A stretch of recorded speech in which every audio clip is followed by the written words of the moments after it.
2014, held at the Penn Township Board of Supervisors, cable franchise hearing. At this time, I will turn the meeting over to Solicitor Wagner to ask the necessary questions in regard to this cable franchise. We'll enter into the record, we have a court reporter, a hearing notice dated the 7th of August and the 14th of August, indicating that today's the time, date, and place for purposes of holding a public hearing regarding the cable franchise agreement that the township is anticipating entering into for purposes of having cable in the township.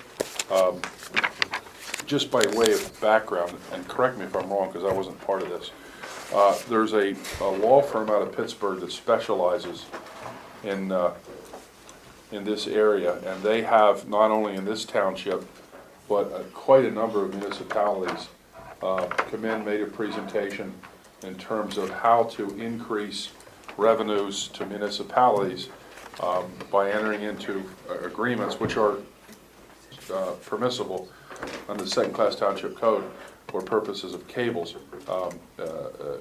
cable franchise agreements to be issued. In so doing, there was an agreement entered into between Penn Township and Blue Ridge Communications, and the law firm that was part and parcel of having this agreement come into place recommended that we conduct a public hearing before we act upon it. So today is a time, a date, and place for purposes of that public hearing.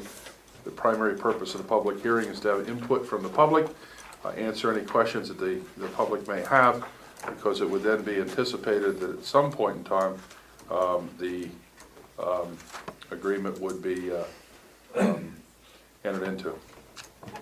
Unless, because of questions or comments made from the public, the township supervisors believe it's not in the best interest of the township to do that. So having said that, we have a nice crowd here. Does anybody have any questions, comments, or want to make a comment concerning the cable franchise agreement between Penn Township and Blue Ridge Communications?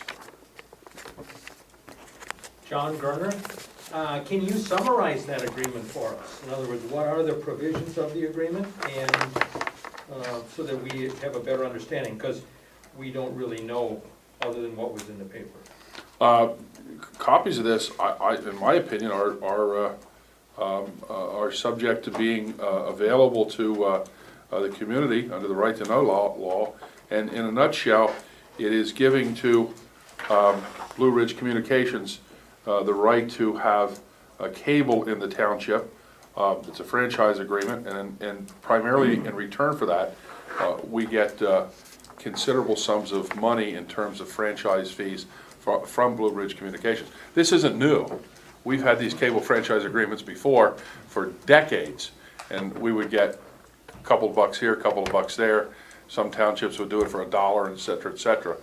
This law firm, and I commend them, because what they did was they looked at going across the state and recommending municipalities take a hard look at these franchise agreements and use them to provide another revenue source for the municipality, so as to not have to increase taxes, et cetera, with the increased expenses that occur for operating the municipalities. But in a nutshell, it's an agreement similar to what it was before, only in greater detail, and they have to pay fees to do it. Has that fee been negotiated? I think The upfront fee has, the rest of it isn't, although there was expectations that were talked about, John, that they expected that between 20, that could be 20 to 30,000 a year. Those negotiations are still ongoing. We need this before they can proceed with the rest of it. The upfront, that money, or upfront that you talked about, that was the discussion with them about the past due amounts? That's correct. And, okay, and so now you're basically proceeding to the next part, which That's would correct, be the yes. negotiating with them on the plans. On the approval of this tonight, they'll forward a check to $10,000 and follow up behind with the rest of the agreement as to what it's going to be. They have the right to negotiate that and to bring it back to us. And we're looking for something, or they take a look at what the other municipalities get out of that. Out of that comes the free cable, free internet, and other things that they're going to offer, and et cetera. To who? to us, To the township? yes. There are those things out there which we don't have, that other municipalities are getting from the same people. We wanted access to that. And so, that's being negotiated, and they don't seem to have no problem with it. So that's being negotiated by the same group that's where we're at here right now. That's as much as I can tell you about it. What, do you have any projected time frame for those negotiations? In other words, they might be complete by the end of the year? Well, I think so, John. I think that this thing here's the thing that you need up front first. Which is basically the authorization for you to negotiate. Well, yes, there's been an awful lot of negotiation going. Right. This right here was kind of like a misreading on our behalf here in regards to whether we needed this type of hearing. And yes, we did, and so they could say that the hearings had, your questions were answered, and we can move on. Okay, if you still have. Whenever you said to the township, you mean township building here, or do you mean the whole township? No, that the municipalities, I wish, I only wish. I just want to clarify, now, do we have any control over the rates? Because I think the rates are getting too stinking high here. We don't have any control over that. The only thing I could tell you is if you take a look at it, they've charged the cable franchise fee all these years.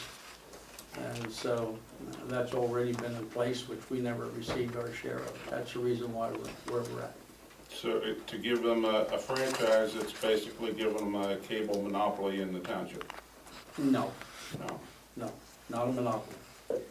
Other ones can come in.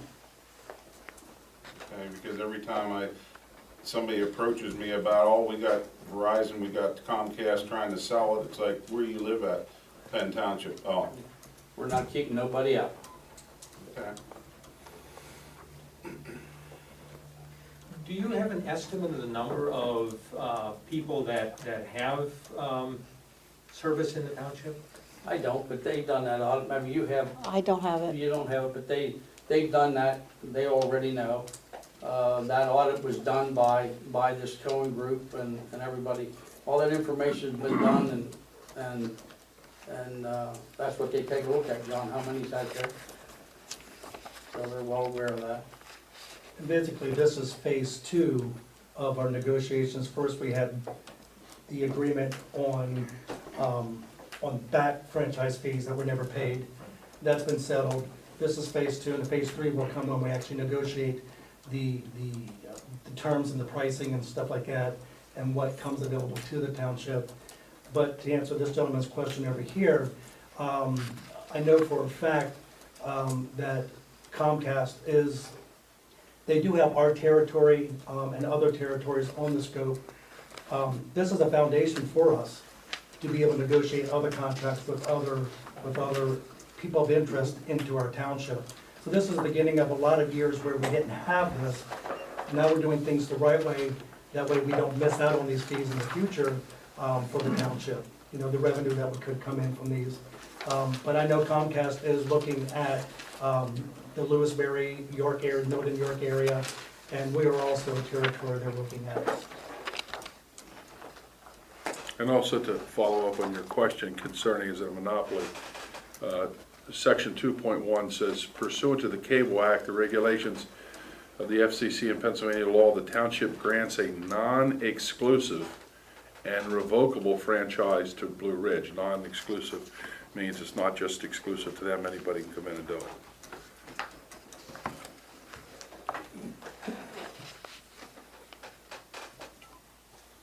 What I was reading in the paper, it said obtain the use of an educational and government channel.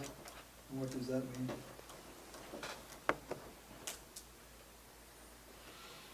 If it's anything like I have, I live in Lower Paxton, we actually have two channels. One's a government channel, and we love to see the past mayor of Harrisburg and the current mayor of Harrisburg on all the time, as well as our township officials, who they televise their meetings.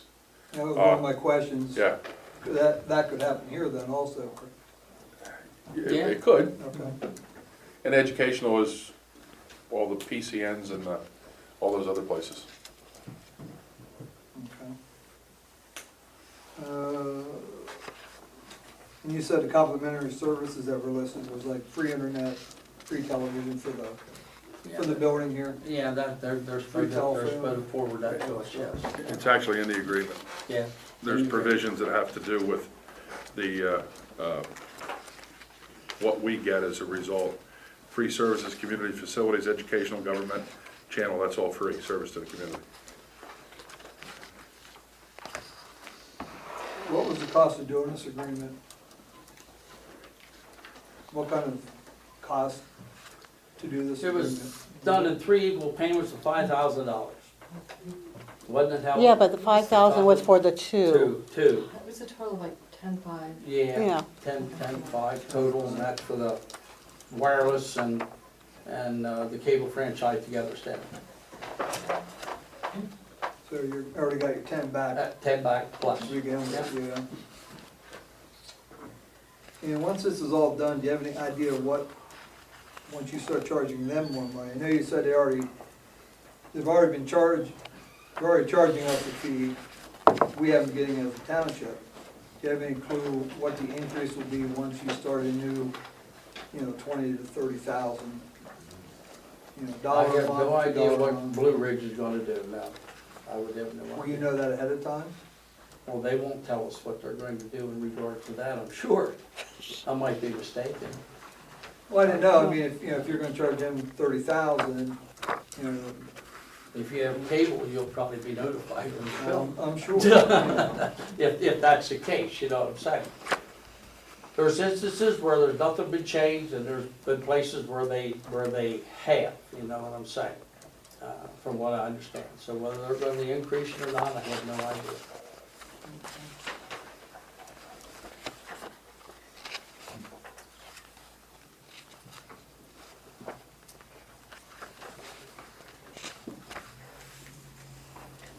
Anybody else?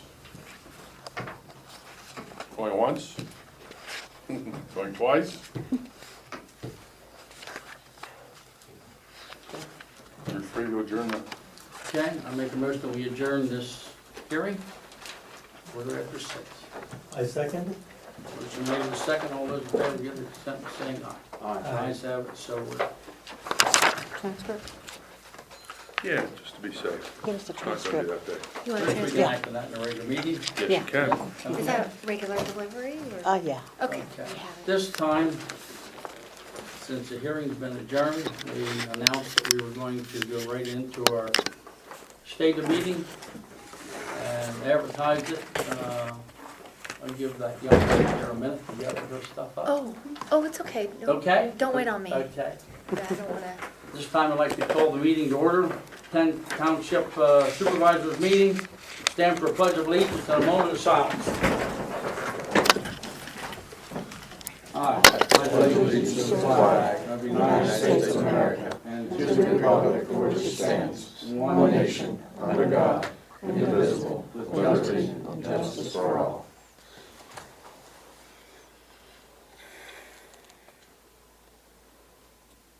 Thank you. You may be seated.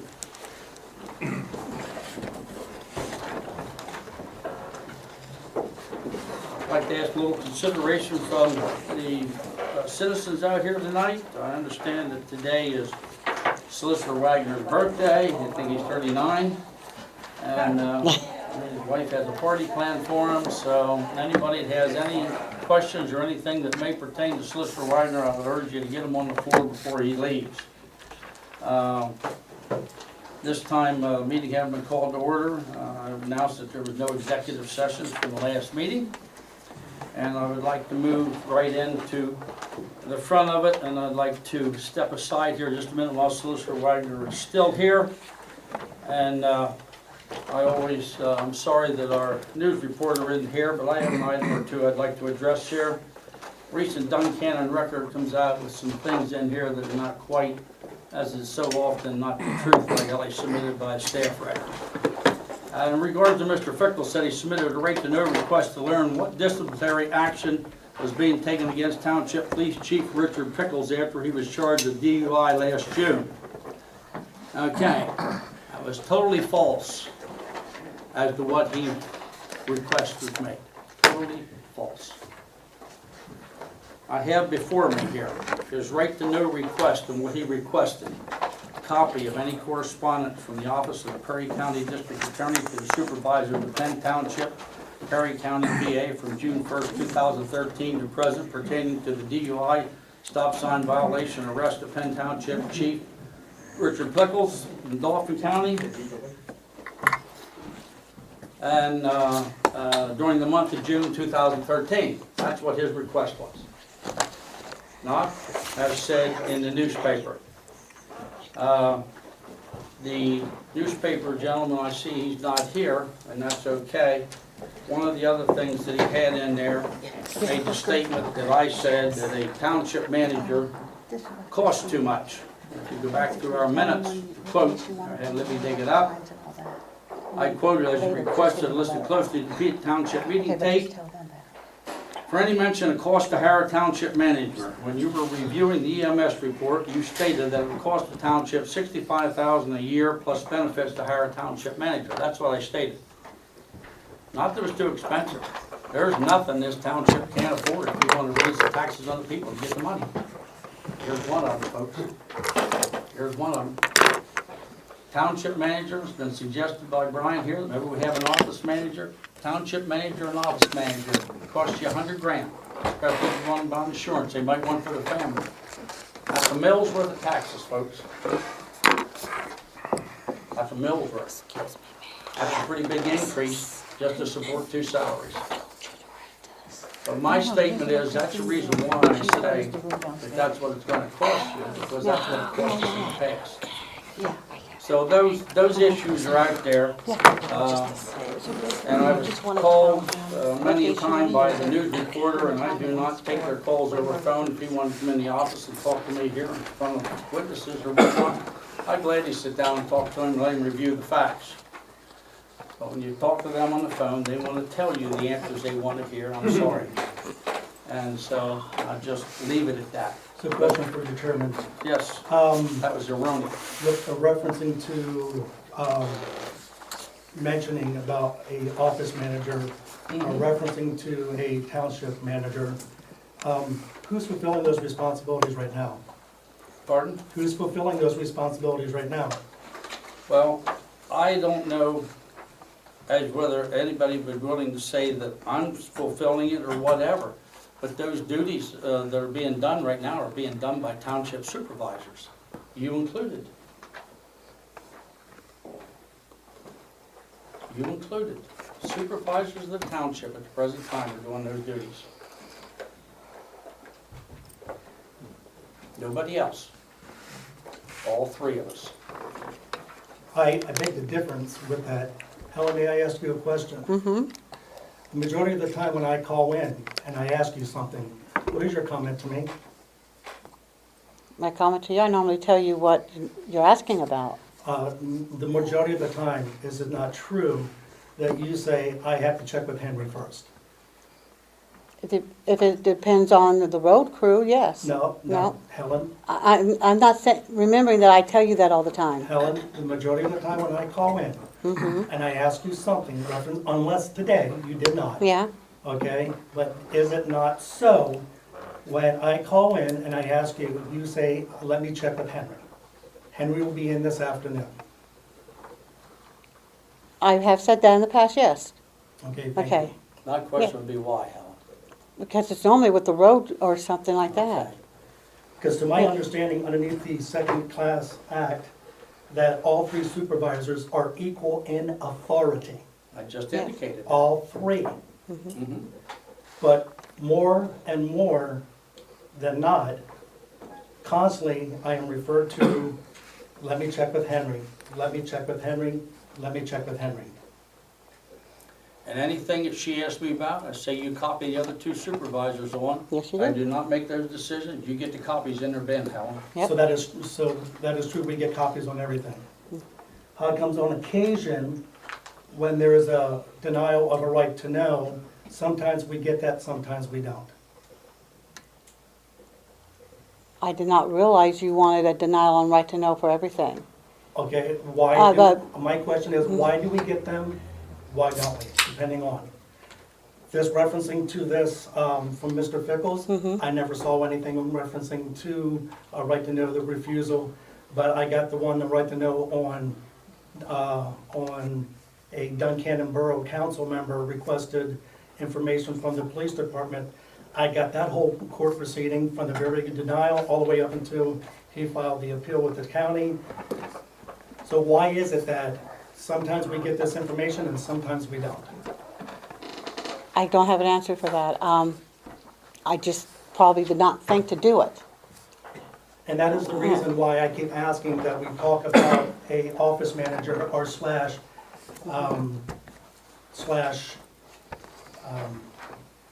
township manager.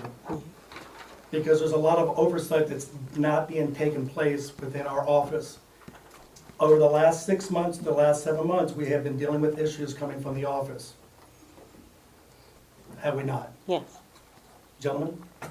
Brian? Henry? Yes, sure. Okay? And those issues are yet to be resolved. Yet to be resolved. Now, I did the liberty of consulting a labor relations attorney. And I asked him some questions, without giving names, without giving facts or anything like that, just generalities.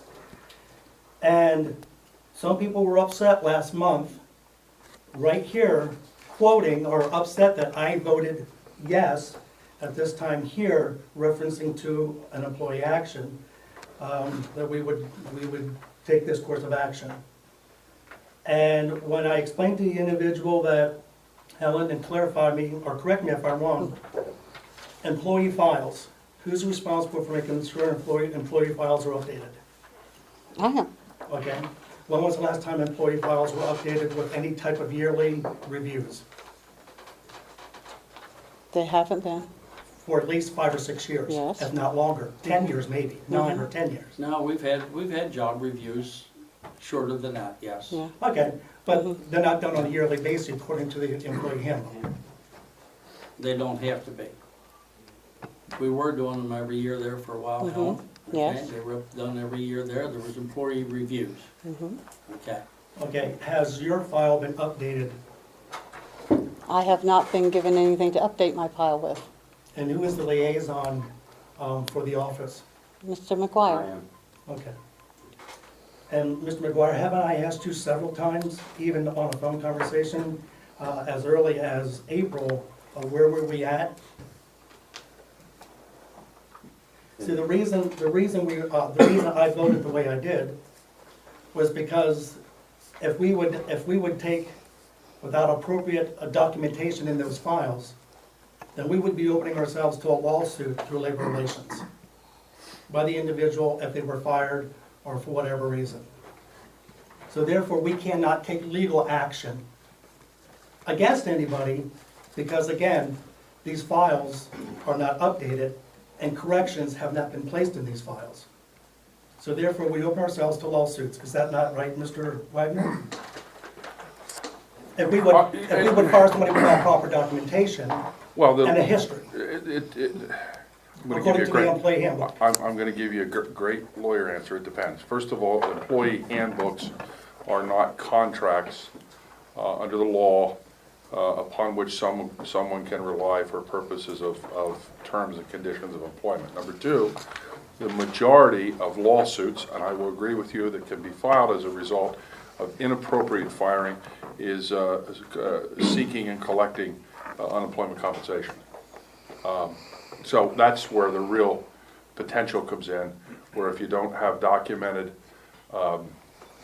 reasons for discharging someone, that person can go after unemployment compensation. Of course, you have insurance that you pay, and there would be probably someone appointed by the insurance company that handles your unemployment comp to attend the hearings on behalf of the township. But you're correct in the terms of it would be a complaint that some people refer to as a suit. Okay. So with my observations and with my thoughts, that therefore my suggestion for bringing up a township manager or an office manager is because of these erroneous oversights that have been taking place in our office. How much money is it costing us to go to court on frivolous lawsuits or frivolous complaints as township citizens? How much is it costing us to go in and lose cases. If we're really worried about the citizens of our township, maybe if they understand the lack of oversight that's taken place and the procedures that are being broken within the office and permits or filings or court appearances, how much is that costing us versus 1 mil? As in hours, attorney fees, and again, court fees. So that's what we need to ask ourselves. Are things properly being oversight? Is there proper oversight within the township to assure that these things stop happening and that there is accountability on the office staff? I'd like to ask a question on that. Why do we need to pay 2 people to do the same job? If one person is not competent to do that job, then that person needs to be replaced with someone who is competent. Why do we need to raise taxes in order to have a built-in babysitter for someone to make sure they do their job? Maybe these things would have never have happened if I don't know what happened to the previous township manager. I understand that there was some things that were grievous on that individual's part too. But the thing about it is, if we're doing things the right way, CC, if we are doing things the right way, we will employ the right person and have the right oversight over that person to ensure that they understand what their job responsibilities are. According to PSATs, they have a very good job description of what a township manager is, or what an office manager is, and at this point here, there's been a lot of lack of oversight to this office, and has caused a lot of grief, not only to this board, but burden of taxes. If you want to talk about tax dollars, let's say about responsibility of going to court over frivolous things, of decisions that have been made or procedures that have not been followed, and court cases lost that should have been won. I still don't see the need for paying 2 people to do 1 job. As a taxpayer, I think that's wasteful. So okay, I'm not saying hire both an office manager and. No, I'm not talking about both managers. I'm talking about hiring a manager and having a secretary doing her job. Okay, You're paying 2 people, you would be paying 2 people to do basically the same job. Someone to stand there and make sure, now, Ms. Secretary, Well, no, they did have all you the send that letter? the Ms. town- Secretary, did you okay, do and you this? full well know what the job description is for a township or township manager. There's a lot more. Oh, I'm quite that aware of that. individual, okay, would be doing. They wouldn't just be standing around with their hands in their pocket. And so you and think twiddling. by giving them a job like that, they're going to be handling other responsibilities and still keep an eye on what's not being done in the office? I don't see that happening. Okay, You let's- can't be everywhere. I'd like to bring this to a head, CC, let me, so I can get Mr. Wagner out of here. In response to this, I will take note that these problems by golly were addressed at the first meeting of the year. They were brought up between the 3 supervisors, and it went from January until June, till I revived them, and I heard from neither him or Mr. McGuire in regards to pursue what we said we were going to pursue until then. Nothing, nothing. And there was nothing said out here. If you want to know where we spent on frivolous lawsuits and money, Mr. Peters, that information is there. I suggest you go find it, present it to the board, and tell the people how much we're spending on frivolous lawsuits and where this money's going. It's easy to say that and make it look good, but it's another thing to make it factual and truthful. So that information is available back there. And instead of just talking about it and say it happens, make it look different than what it is, present the facts. That being said, I just wanted to correct that with the news reporter, and I will talk to the young man now. I'd like to talk to him to his face, but I wanted that portion in the minutes here tonight. Okay.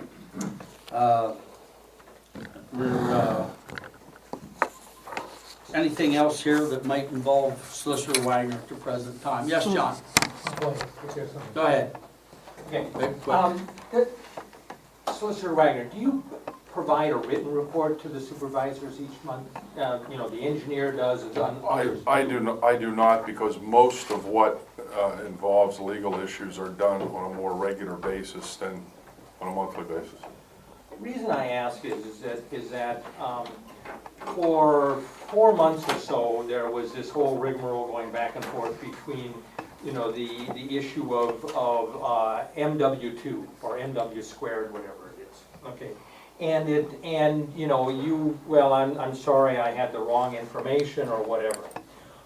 My point is, would it be advantageous for you to provide a monthly report to the supervisors on any legal actions that are pending between the township and individuals within the township or whatever, so that they would have, the supervisors could respond, you know, what is the status of this particular situation? Could they do that? And is that something that could be done? If supervisors direct me to do that, absolutely. I think it would be advantageous, you know, just, you know, for the, you know, to be able to respond to citizen inquiries regarding that happened. You know, month to month, there may not be any change, you know, and the report could say, you know, you know, just restate what was stated previously. But I think that it would be, you know, much like you get a report from Max, or you get a report from the SE, you know, SEO, that type of report might be appropriate. So it's just a suggestion. There are some municipalities where I'm directed to do that.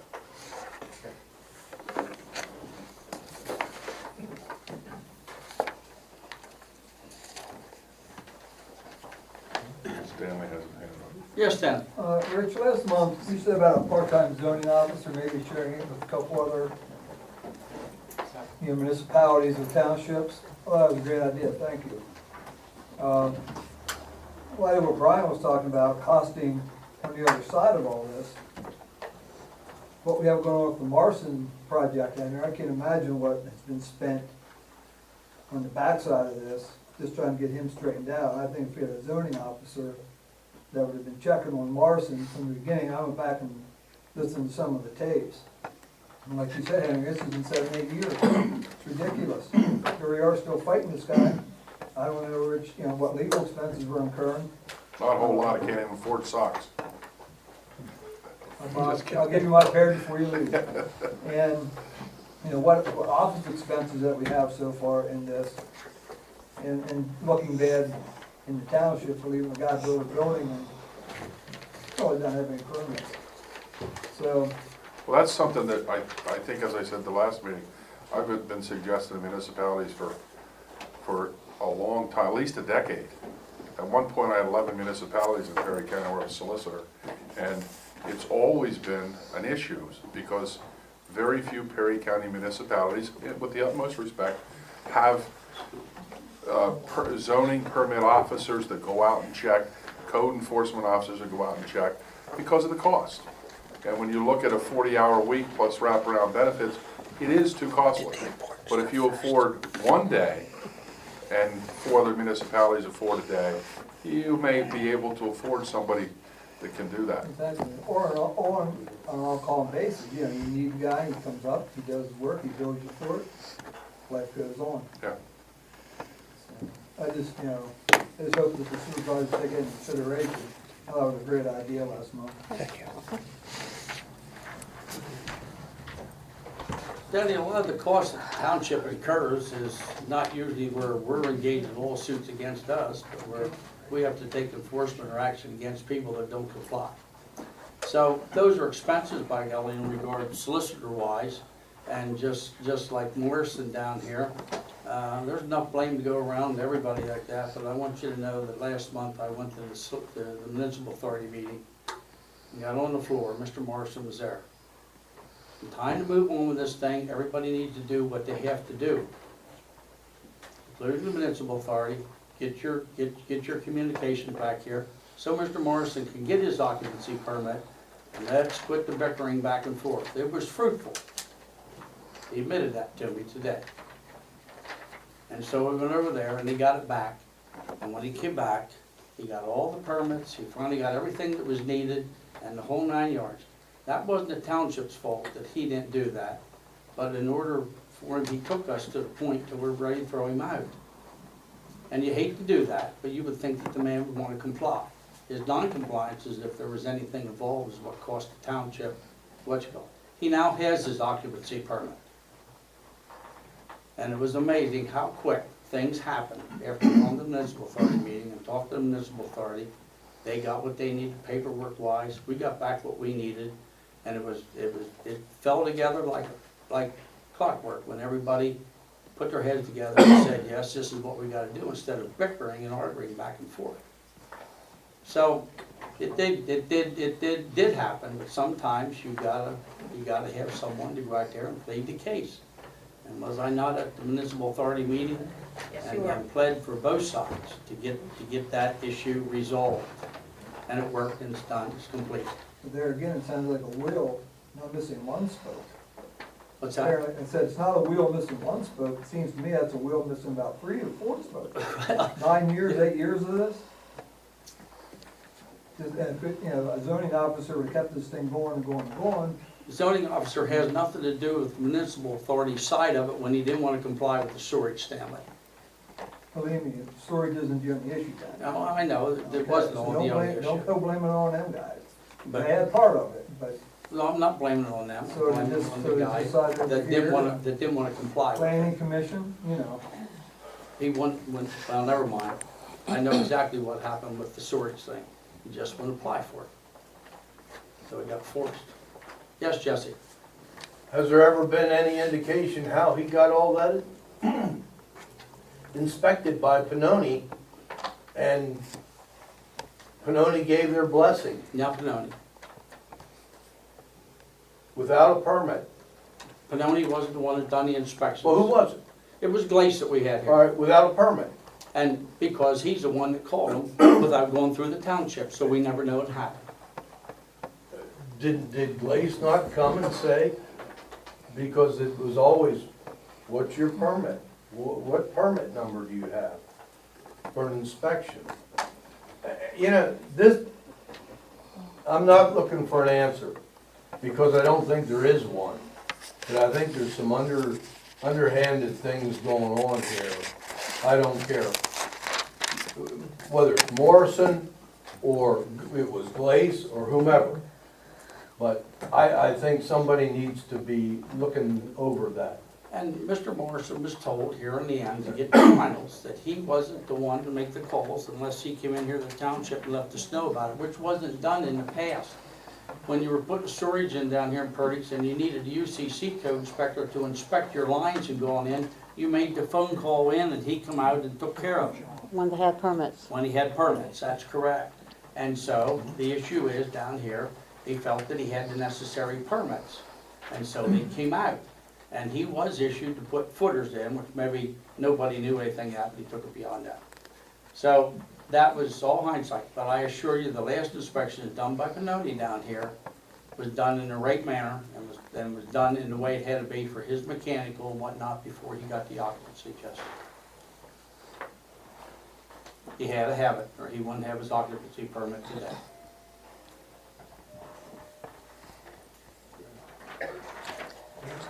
Anything else for Mr. Wagner? Yes. Oh, no, oh, yeah. Yeah. Yeah, I wanted to know about, there's a right of ways at my house down there, Chilton and Chestnut Street. Private roads. I don't know how to explain this in a way, I mean, well, I can. I'm not gonna affect the road going up, it's a private lane, it's our road, going up, I think, yeah, that's Chestnut Street. I think it's a 60-foot right of way in here, but I need 30 foot up, I mean, up on top. It ain't gonna affect nothing, the road or nothing like that, go up and down. You know, if they would ever have to put a road in, there's enough land on the other side that they can go over a little bit. But the Chestnut one, it goes right, when I have my land surveyed, the line goes right through my house. And it goes right through my house, the grinder and everything else is on the right-of-way road. I never knew when I bought the place, when I bought back then, that I didn't own that. I thought I owned up to a telephone pole, actually. But when I got surveyed, and there were stakes over by the telephone pole, but somehow I don't own this 30 feet, what I'm talking about. Mhm. And I want to know, by 11 years or 20 years, I owned the property for 22 years while I was going up Chestnut Street, this one about 15 years. But I've been there long enough that, you know, I don't know what you call it, squatter's rights or whatever, but I need that 30 foot, and then up above me, on Chilton Street, I need the same thing, because there's stuff on that land, that right of way, you know, water line, or well, and everything else. It's all in that right of way, and I need to claim that 30 feet away. And I don't have no problem with my neighbor taking the whole right of way. You know, some right of way you give half to your neighbor and half to you. But don't want none of it, you know. But that's what I'm coming down to. I need to know about claiming 30 feet and 30 feet and then right of way up above too. That's all private property, the township can't grant you anything or do anything. No, but yeah, I have to go through somehow. Yeah, I don't know. Yeah, I was told I had to go through a township and then my surveyor, whatever. I don't, you know. Not if you're looking to acquire a right of way over somebody else's land. Oh no. Well, what you just said there up on Chilton Street. There, I took care of it the whole time. 23 years I lived there. I took care of that piece of ground I'm talking about up there at Chilton Street. I took care of that. That's why Reedy always told me it was mine. And then when Pup moved in, you know, he even said it was mine. You know, I never thought about it. You know, but there is a right. Are you Mr. Mutzable? Yeah. Jay Mutzable? Yeah. Well, what I'm reading here is that you hired an attorney, and that attorney has requested that this township vacate a portion of a road that is described here as Chestnut Street. Yeah, it's Chestnut. The one going up there is the one I need 30 feet because that's going through my house. Is Chestnut, what is Chestnut Street? Do we own that? No, no, no. Has it been laid out? It's a private road up there. it's a private road, it's all private property, Rich. It's not laid out for the township or by the township or anything like that. Those are all private roads. Yeah, that's out like up there. down in that survey. It was laid out in that development clear back, what, 1918 or 14? Something, Something yeah, like yeah. that. Well, That- I think you need to go back and talk to Mr. Lee.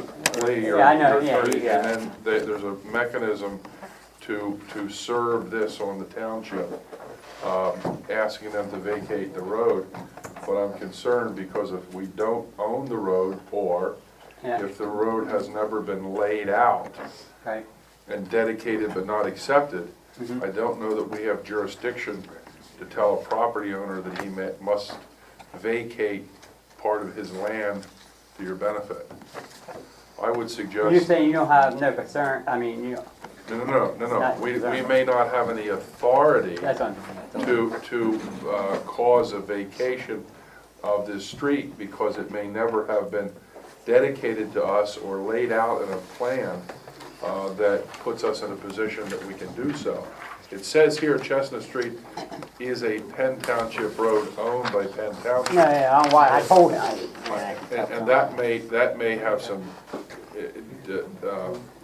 difficulties with it because we apparently don't. We don't. My Yeah, I don't know why you suggestion, didn't put yeah, that my there. suggestion is that you have Mr. Lee give me a call. Okay, can you write your phone number? Sure. Okay, I mean, I have the blueprint here, I mean, survey, anything here, but. I understand. Okay, here's your call, okay, you get an answer. Well, the answer may I be mean, that we can't do anything I for you. mean, but can the surveyor give me a layout, you know, like, okay, I took a right of way down there, like Whatever your 15 feet. surveyor can do is up to the surveyor. My point is, what I think is being asked is, you're asking that someone vacate a portion of their land, or that the township declare a vacation of a portion of the land to your benefit. I don't know we own the street. No, you don't. I And if we know why don't- he said that. If we yeah. don't own the street, then we can't vacate it. I even told him that, surveyor even told him Yeah, that. okay. Yeah, I don't know why he. Well, if there's a question, you can have on him that call one. me and I'll be happy to help you out. Okay, okay, yeah, I have to, I'm thinking fast here. Okay, after you talk to him, I can go to a surveyor and have it, because as long as No, it's no, not you- involved in, No, you have an attorney. Yeah. You ask your attorney what you should do next. You follow his advice. yeah. I can't give you He screwed advice. me up here. Well, I can't give you Yeah. advice on what Yeah. to do. Yeah, all right, and then you guys could tell him. Call me and I'll be yeah. happy to talk to him about this Yeah, I'll situation. have him call you 4 Okay. weeks out, I know. Very good. All right, you. thanks, buddy.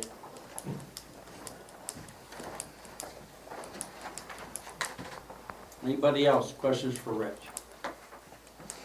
Yes, John? Did you ever find out the status of the Mike Ward? It's filed, yes. You filed? Yes. And it's just sitting up there? It's filed, and he has to respond within the next, I think, 2 or 3 weeks.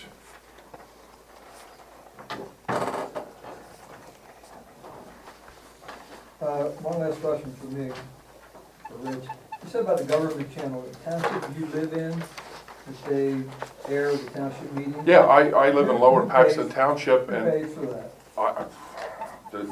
the channel, they obviously have a camera there, and they televise the Lower Paxton Township meetings and the Susquehanna Township meetings, Susquehanna Township Board of Supervisors meetings, and then they replay them on a somewhat regular basis.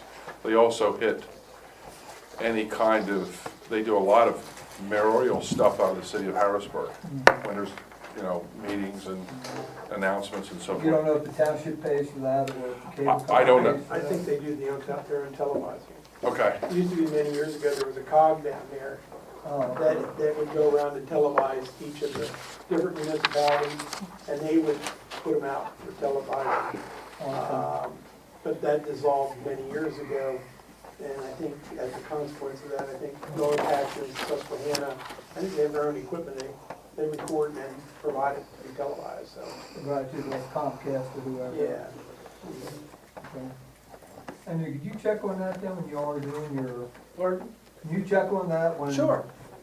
You guys are doing negotiations, see Yeah. if that's possible? Yeah, if Cliff was supposed to be here, I probably forgot about the meeting starting early. I'll ask him yet tonight, Stanley. I wonder where he was. If Yeah, you that- did your negotiations for the cable, I thought he'd be here then. That's probably, he's supposed to be here, he said he'd be Okay. here. Thank you. Just digressing to the Ward property for just a minute. Back on the April 30th meeting agenda, under old business, was to appoint an alternate SEO, and a Mr. Smith was hired.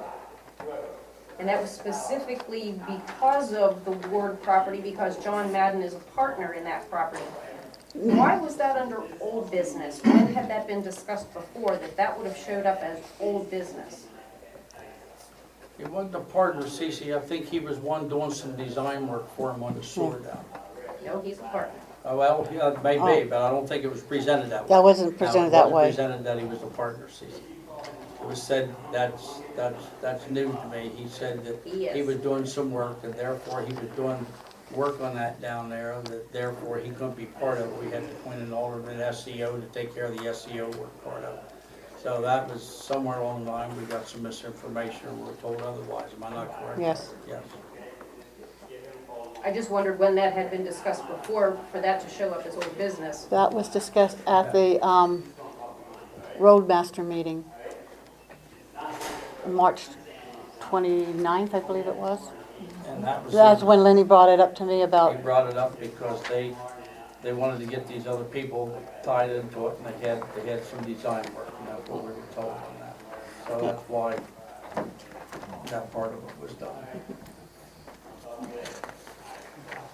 Had there been minutes from that yes, road survey? Yes. Okay. Because I had a question about that as well.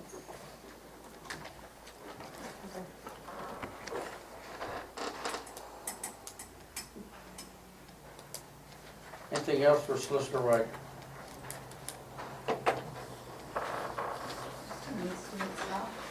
sorry? No, thanks. Just, Mr. Peters, you were correct.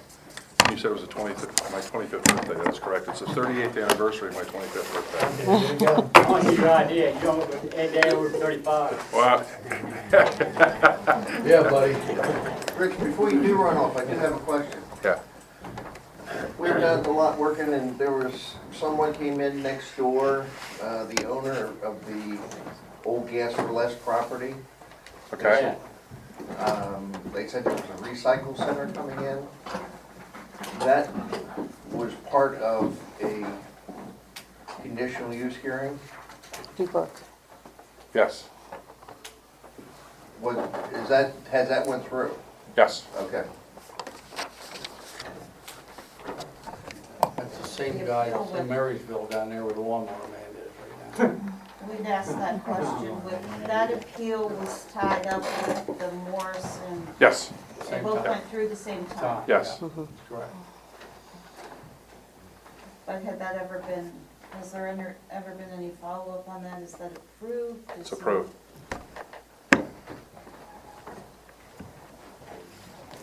Thank you. Stanley, ask your question. Thanks, Rich. Have a good birthday. Thank you. Ask your question to Mr. Carlson now before we move on.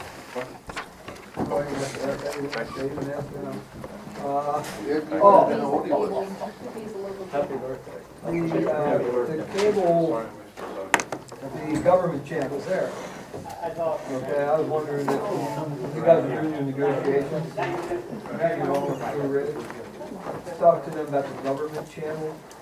Like, I don't think we have one right now, but it's in the agreement we can have one. And we were wondering if township meetings, not just us, I mean, there's, you know, Duncan and Murray, you have Watson Township, Penn Township. You know, if they have a channel open that they would either tape it and play it, or if we would tape it, they would play it. I understand the educational. We have, you know, we have an education channel, but I don't think we have a government, which we're allowed to have by the agreement. So I understand what he said, Laura Swatter and. So it's on the PCN network. Yeah, So you'd like a PCN network up here? or, yeah, written in the agreement's a, government channel.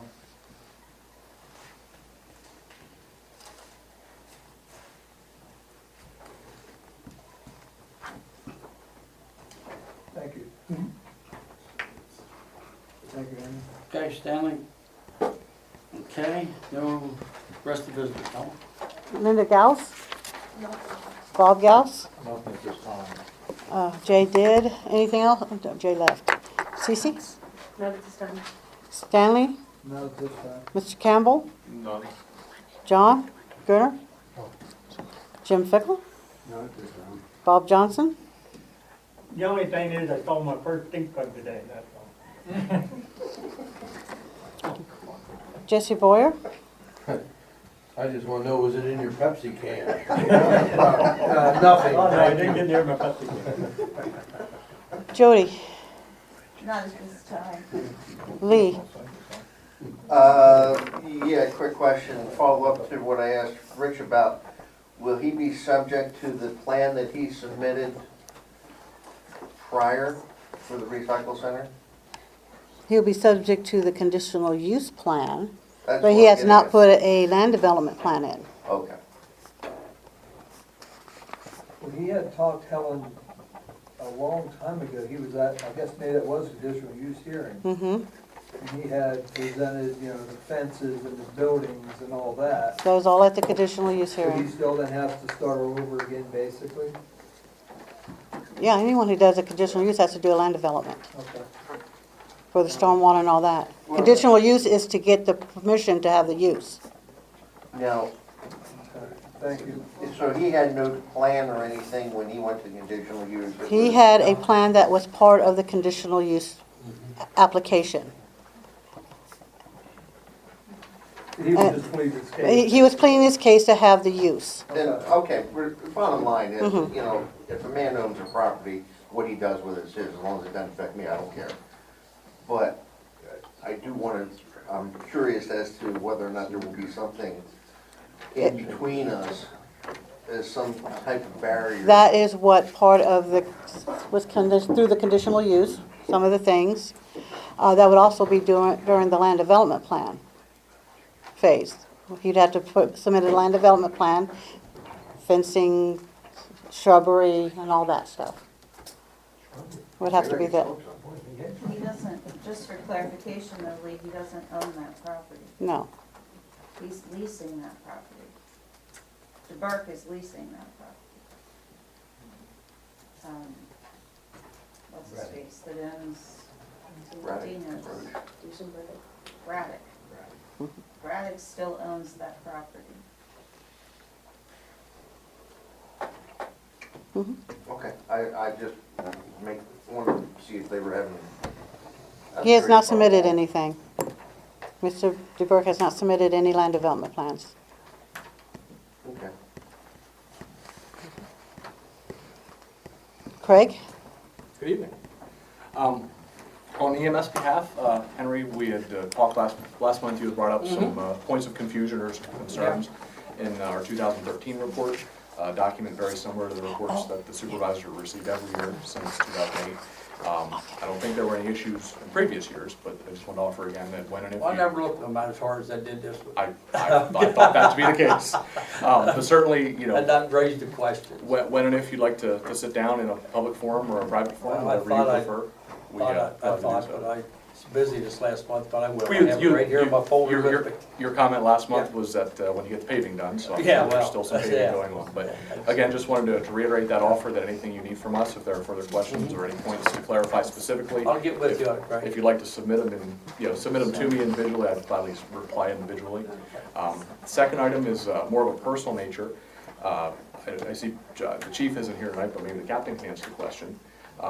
Officer Mensch is handling a case involving the alleged victim of the Greg Myers case as the bad guy this time. And I haven't heard anything on that case for a while. I know there was some question with the DA's office and with your leadership. Do you know the status of that case? I do, but since it is an ongoing investigation, I won't comment. Okay. But it is ongoing, so it is moving forward? Yes. Okay, thank you. Thank you. Thank you, Craig. Craig, just for one moment, please. I do want to commend you and your EMS company in the response to the accident that I was in on August the 5th, along with Duncannon Fire Department that responded also. I'd like to say that everyone was very professional, very expedient response to the accident. Within moments, EMS was there, moments after that, Duncannon was there. I just want to thank you that, rest assured that I was in good hands, and I'm actually feeling better than I did before. So maybe I got an adjustment out of it. So, but thank you very much for being there for our community and being strong in our community, because we definitely do need the professional and caring membership that you have that takes care of our communities. Thank you very much. Certainly glad to do so. I'll just respond that it's good to see a vertical. You were stuck with me that morning, Yes. so we're glad to do what we can. And that's in spite of there was a dispatch error that morning. I'm not sure if you were aware of it. I didn't find out till later on.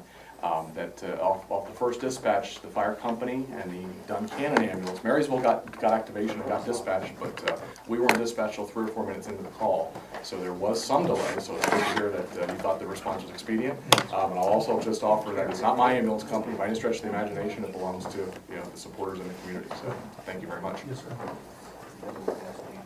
Henry, we forgot the Girl Scout. She was on the agenda. Hi, I'm sorry, my name go is, ahead. oh, that's okay. My name is Tammy Bosball, and I am a junior leader, and I would like to request the use of a room here in the Penn Township Municipal Building for our weekly Girl Scout meetings. We meet every Tuesday from 6 to 7:30, beginning October 7th and probably going through, I would say probably till the end of June.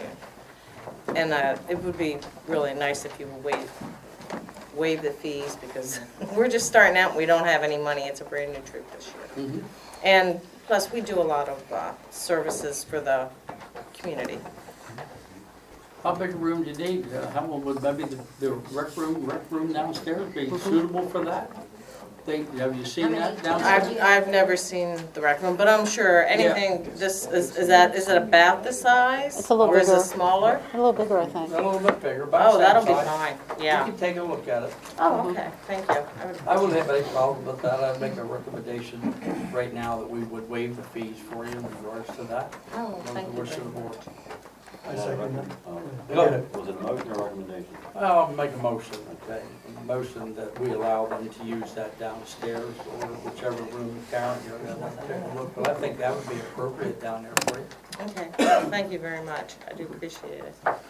Second? I second that motion. Motion with a second. All those in favor, give their consent by saying aye. Aye. Ayes have it.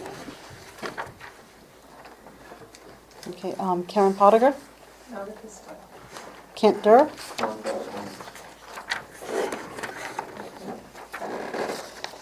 Karen Taschek? Yes. I don't know where to start, but try to meet your requirements. Sam said he checked it out. Has he been in contact? Can't hear you.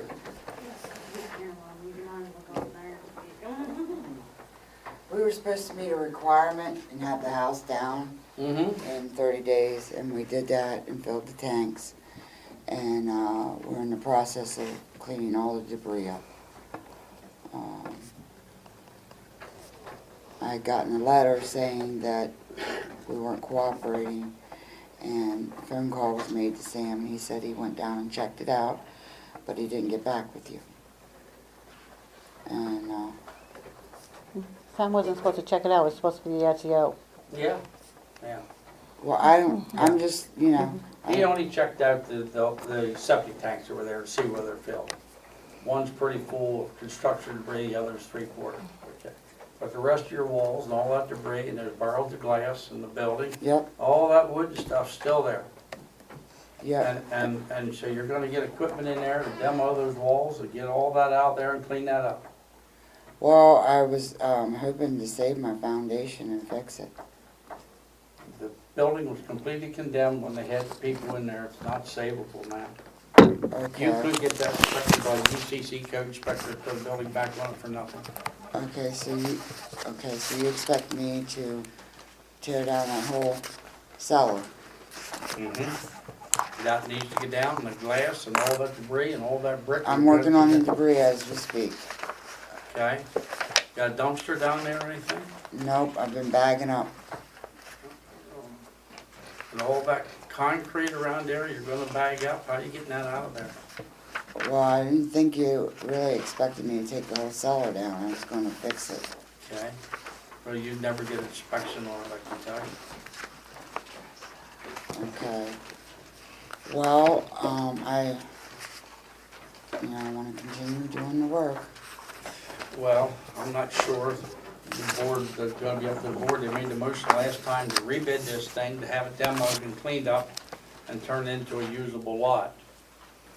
I spent time down there with bidders again, and I spent a lot of time taking people down there. We got one reply this time. And I wasn't in favor of giving you the 30 days before the $6,000 bid. Now you have a bid, people know you're at your mercy, and they want $10,002. Why? When I'm getting the debris cleaned up and everything? Why? So She only had a 30-day permit. you only had a 30-day permit, you were given 30 days before that, and a long time before that. Yeah, but when I got this permit the beginning of July, I was under the impression that I had to just take the house down in a month's time and fill the tanks in a month's time. And clean the area up and everything out of there. And everything was supposed to be cleaned up. The other building's still standing there. There's debris Well, piled up there, there's I burnt would like to trash. request another month. I know I'm a pain, but I am sincerely trying. You realize it's gonna take equipment to get that stuff out of there. You can't carry it out of there. You need to take a look at the scope of work of what we bid to be removed to put the lot in decent shape. You ought to take a look at that. There's a considerable amount of work there.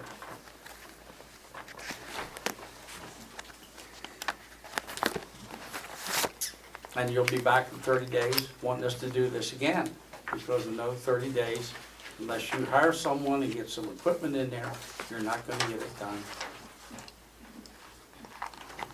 Okay, well, can I get back with you in the next couple of days?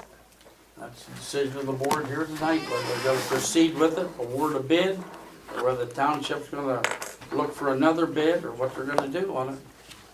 You got a bid, the only bid come in is 10-2. That guy's clear down from Ashland, up in the coal regions. Well, we was under the impression that if we got the house down, we wasn't under the impression about the basement. I believe she talked to somebody the last time, and they said as long as the house came down, there was nothing about the basement. Everything was bid on that job before, was to demo that clear down to the ground, and to roll it in there and make it that it was, the slope was taken out, and to clean all that stuff up. There's dumpster after dumpster load of stuff to go out of there.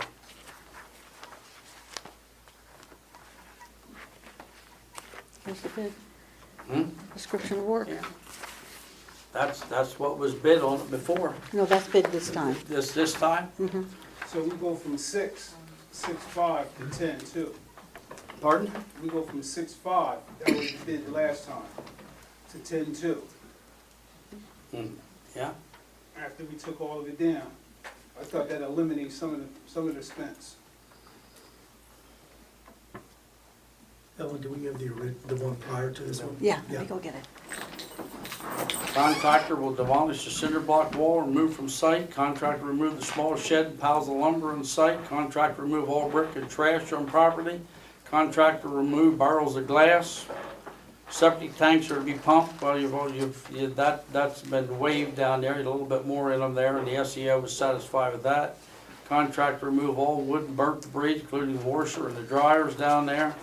Contractor will remove the oil tank. Township will mark the well casing, which we have. Township will mark the grinder pump so it's not destroyed. Access to property is through private property. Arrangements have been made to the owners to access this lot, and a dumpster can be placed for demolition with permission and placement by the adjoining landowners. And we went down there with everybody that bid this again. I went down and spent time with them down there on that. And before we got to this went for a couple of years, and they had to have proper people come in and condemn the house, and it was done, and we...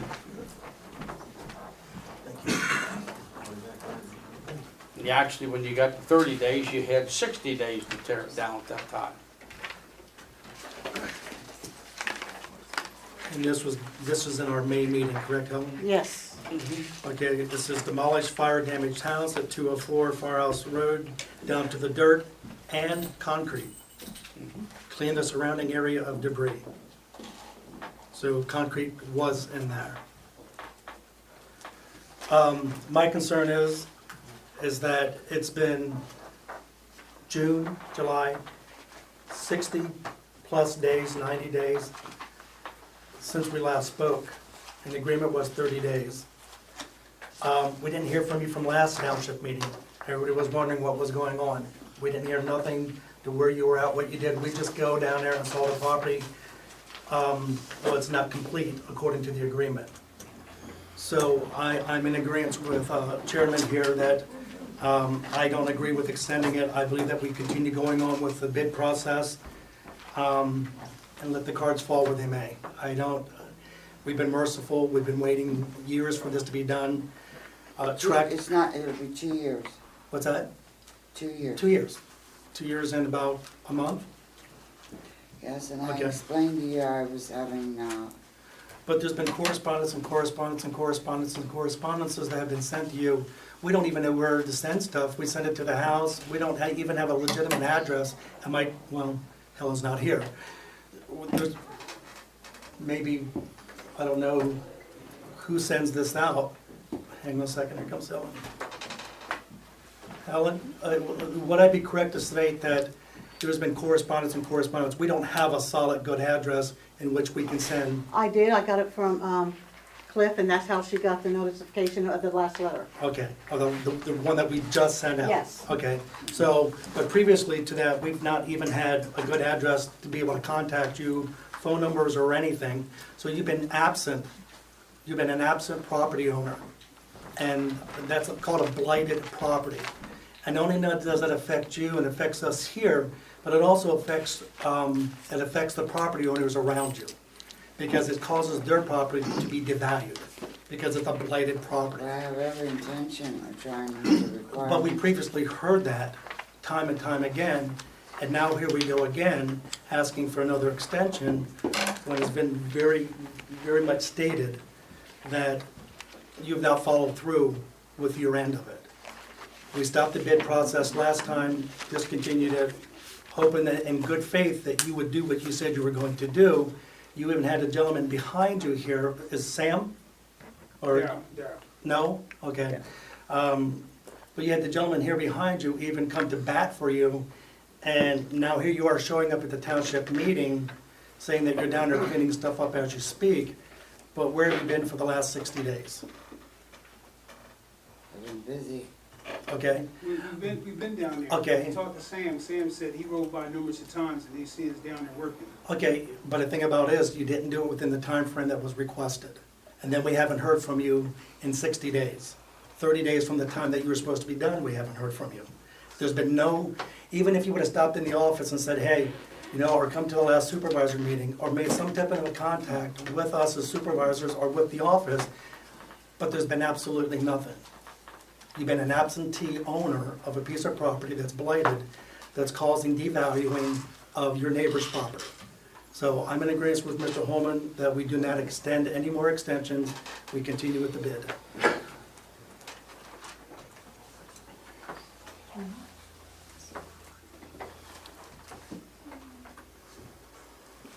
Well, she did call in.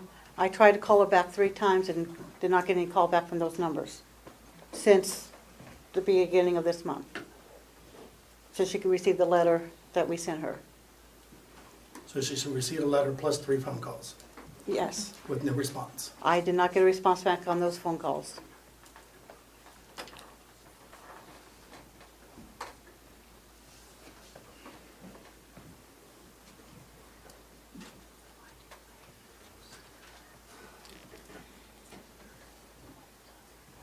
The gentleman had low bid before it was back, but he come down, he chose not to bid on it, Brian.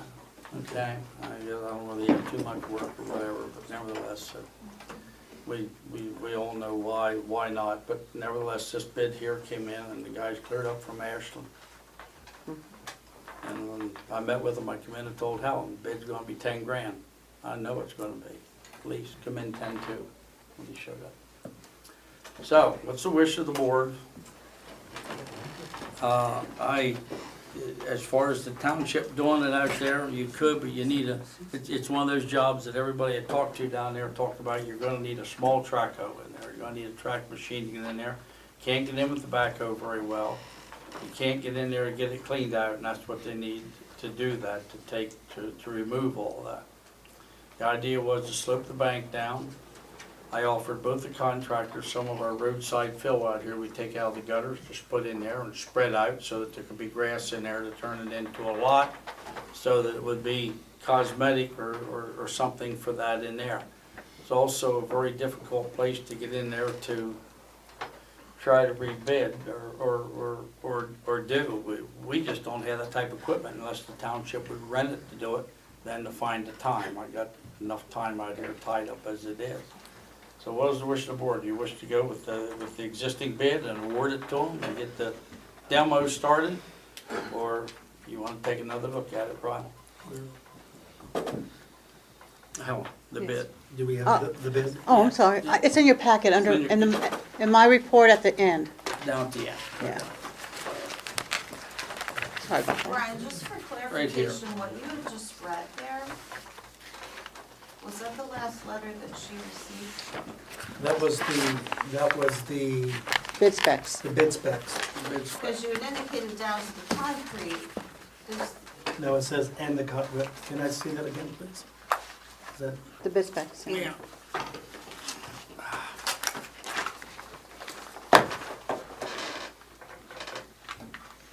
You find it?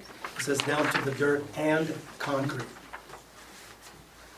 It sounds like is there the concrete something in stays. front of that that says The that basement. the removal of? Basement floor is what or- it's meant. Yeah, Okay. down to the basement floor.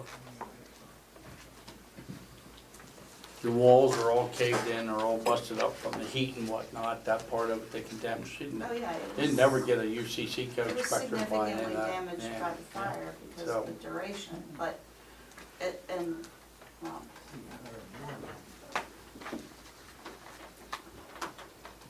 $10,000 is a lot of money. Hey, $10,000, a lot of money.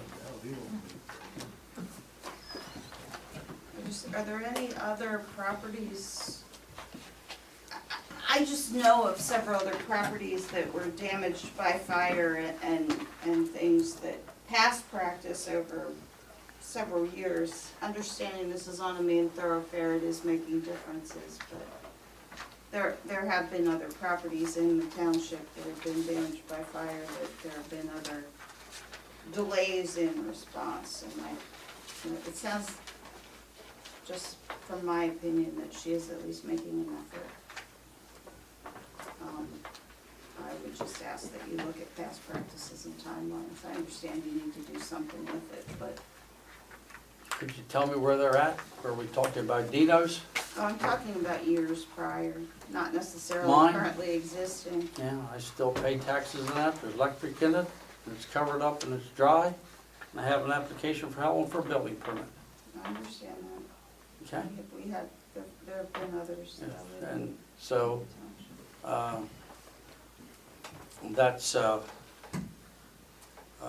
that's the situation with mine, for those who'd like to know. I wasn't necessarily referring to yours. I know that there were some issues with Dave Hammakers in the past. and- There's and some other rotting ones down. that- There's some rotting down. There's homes that have rotted down. Two across the street. And we're gonna be faced with those, I'm telling you this, those are coming in here, we've got complaints about some that are rotting down, they're not there. And Jody, we're getting forced into people that won't take care of those properties yourself, that they force the township. You talk about the money that the township spends in litigation, we heard that earlier here tonight. Not the township, it's the people that won't comply, that wanna clean something up or do something with it, that force us to spend that money because the residents want something done about it. That's I not, have been that's there not, 34 that's not this years. board's fault, 34 years. okay? And I've never turned my back on it. So, 34 years, sir. I'd just like to ask her, how she plans on getting the concrete out. Are you guys able to do that? Well, yes, I would have to get equipment. Okay, and how would you get equipment? Are you gonna rent, or are you gonna hire somebody else on the outside? Rent it. Rent it yourself? And then you're gonna rent a dump truck to actually remove the concrete then, or some? I can get a trailer. You can get a trailer, okay, all right. And then what would be your recourse? I mean, that's what they need to know. They need to know your plan, so that, they can proceed forward with what you're presenting to them. Not that you're gonna do it, but you have to have a set plan in place if you wanna make this happen. Well, obviously, I would need equipment, and obviously, I would need to haul. And you have the resources to do that, I mean, you're capable. That's what I've been working on, trying to have all my resources. Well, they need to know what your resources are and how you would plan on proceeding if that's your choice, so that they can make an honest decision up there on how they need to proceed. Because obviously they've heard you before and you haven't followed through, so now they need to know what that is, so that they can make a good recommendation from the board. So let's hear it. Okay, well, I was gonna rent equipment to take it down and use the trailer to haul out the stuff. And, I've been working, I wanna get the tree cut down. My main objection was to get all the debris before winter, by fall, get all of the burnt debris. And ma'am, I just want to clarify, it's not my intent to play hardball. It really isn't. It's just that we need to assure that this is taken care of. Whether back practices play into this, I wasn't here for those, but I'm here now.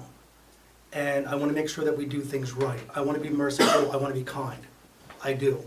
One part of me says, yes, I want to work with you more. Again, another part of me says, we have broken promises.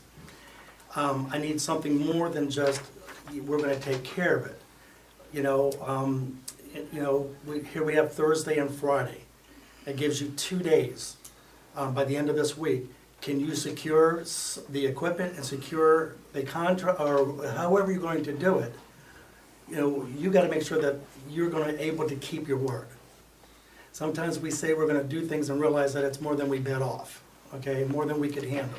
And I just wanna make sure you understand the scope of the work to be able to accomplish this goal. And the goal is to get the property completely cleaned up. So what I'd like to see is something given, I am willing to say that, possibly giving you another 30-day extension.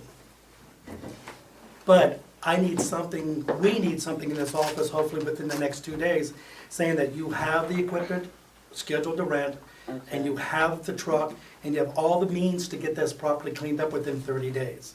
Okay. We need assurances that this is going to happen, I don't wanna wait 30 days and come back here again and hear that it's not done.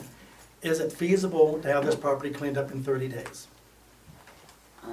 Are you able to get it cleaned up in 30 days? Yes. I believe so. Okay, because we heard that I really last didn't time. know that you wanted the concrete down by Well, the 30 walls, days. okay? Okay, I didn't. So I'm willing to say that we, And what would you like it filled in with?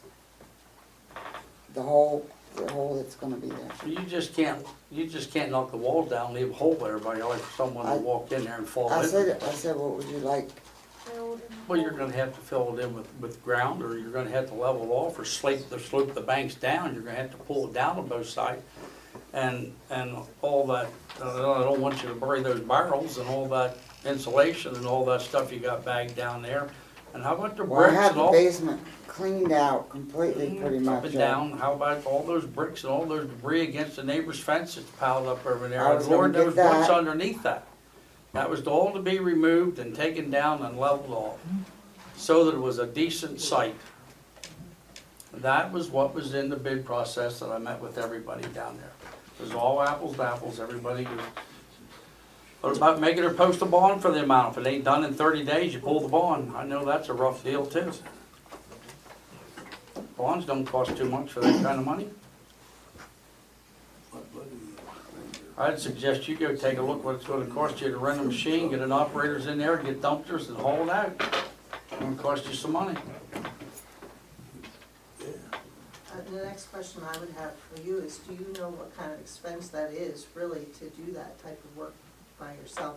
I mean, you'll save, you won't be paying $10,000, but to be quite honest, I think you'll probably be well over $5,000 with renting equipment.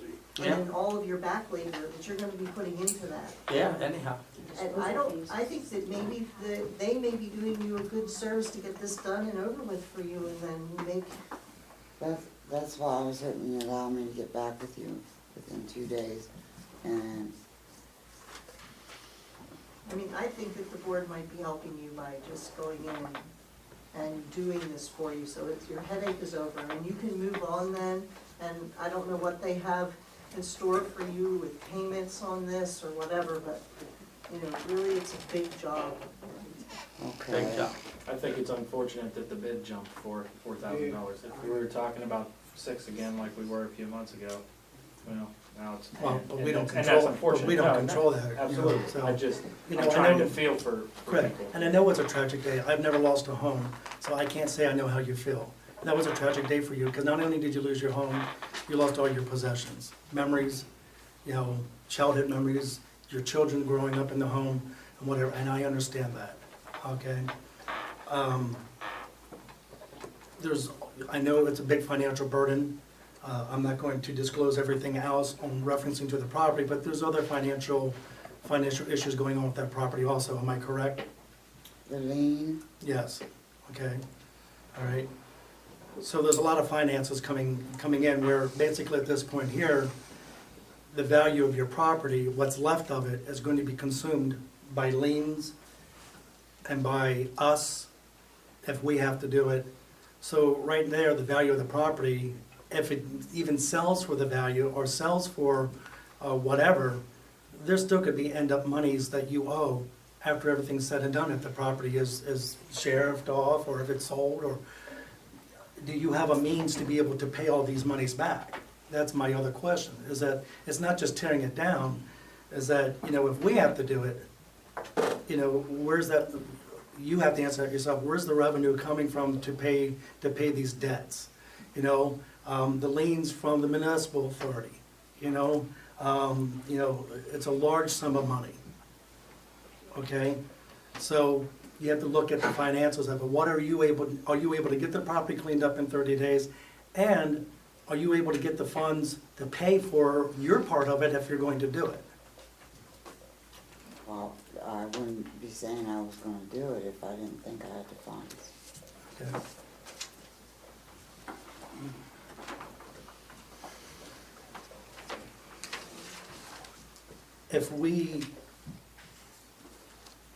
If if we decide tonight to give her another extension, that null and voids the current bid and have to go through the process all over again? Yes. Where you're at, all over again. You have to make a motion to do that, yes. Does the township pay the $10,000 and then you try to get it back from them? Yeah, But Yes. you brought up the concern of the other stuff now. I don't know if voting to add another 10 grand onto what the numbers you were just talking about, because then you guys are trying to get back even more. Well, that's what I'm saying. Yeah. Trying to recover. You're not gonna recover, let's Correct. face it. And then we're So is the moving- best option then to pass for 10 grand? I would say no, because then the township ends up not being able to recuperate that money. Township would have had a lot of trouble recouping the 6 with what they valued the property at. So is the township out any by continuing to let them work on it? I mean, they have shown progress. I know they didn't meet the deadlines, but they have shown progress. You guys aren't out 10 grand or 6 grand by letting them continue to work. I know it drags on, but But are we going into winter too? And We the are. expense of that contractor is gonna go up the next 30 days. Because you're gonna have frozen area, am I correct? That's a potential problem for the township. So the township may incur other more expensive relief for the other property owners that are up to date with their stuff. Correct? Am I correct in my logic on that? So it is a big dilemma. I wouldn't wanna be sitting in your chairs right now. The reason why we say, I just want her to know, the concrete, there's a huge amount of concrete there. If you take the walls out there and you just let it the way it is, and the rain comes down there and collapse, the walls are gonna fall in, the concrete's gonna fall in, so the whole banks are gonna lay down there. They need to be rolled back for safety's sake, and that needs to be filled in down there. The one guy wanted to roll it all down in the basement and cover it up with dirt. But he wanted to put all the debris, bury all that trash, and bury all that stuff in and cover it up. And I said, that's not what we're looking for, we want it off the site, I can't allow that. The board has to decide what they wanna do here tonight. And I have cleaned the basement out. It's cleaned I've out. looked at it, yes ma'am, I know, it's bare, but the oil tank's still in there yet. You got Yes. cinder block down there, you got walls down there, you got walls on 3 sides yet. You've got all that debris, you have all that stuff covered up with that tarp over there, you got the wood, you never took it off the place, it's still there, the other shed's still there. And the stuff, the barrels of glass, the bricks, and the cinder blocks up against the neighbor's fence, that's leaning the fence over, is still there. A tremendous amount of work to accomplish in 30 days unless you get a contractor in there to do it. Tremendous amount of work. I agree with you, Mr. Holman. Tremendous amount of work. You can't do it by hand. Nope. No way. You can't haul it out there to pickup truck. Unless you can find someone that's willing to donate some time and got the proper equipment and whatnot, it's a tough area. You can't even get a backhoe in there properly to do what you need. You need a small track hoe to crawl around in there.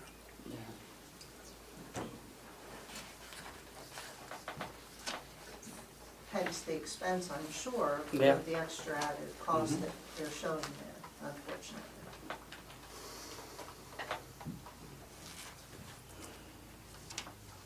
So me as a taxpayer, I wouldn't want us to see us get into more expense in the future to clean it up.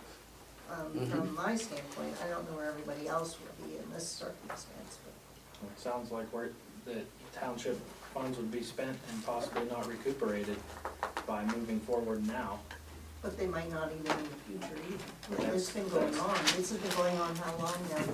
Short 2 years, short 2 years? Okay.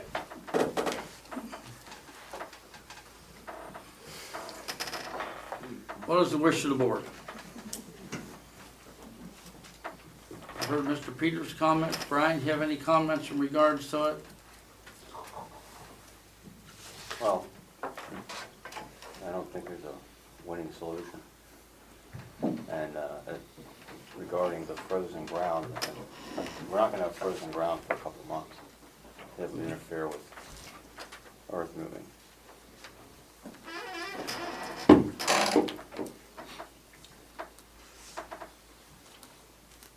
I don't think we should just give an open-ended 30 days to do the work. I think if we're gonna extend the time, then we need to have somebody come in with a description and detail of what you're gonna do and how you're gonna do it and what you're gonna do it with.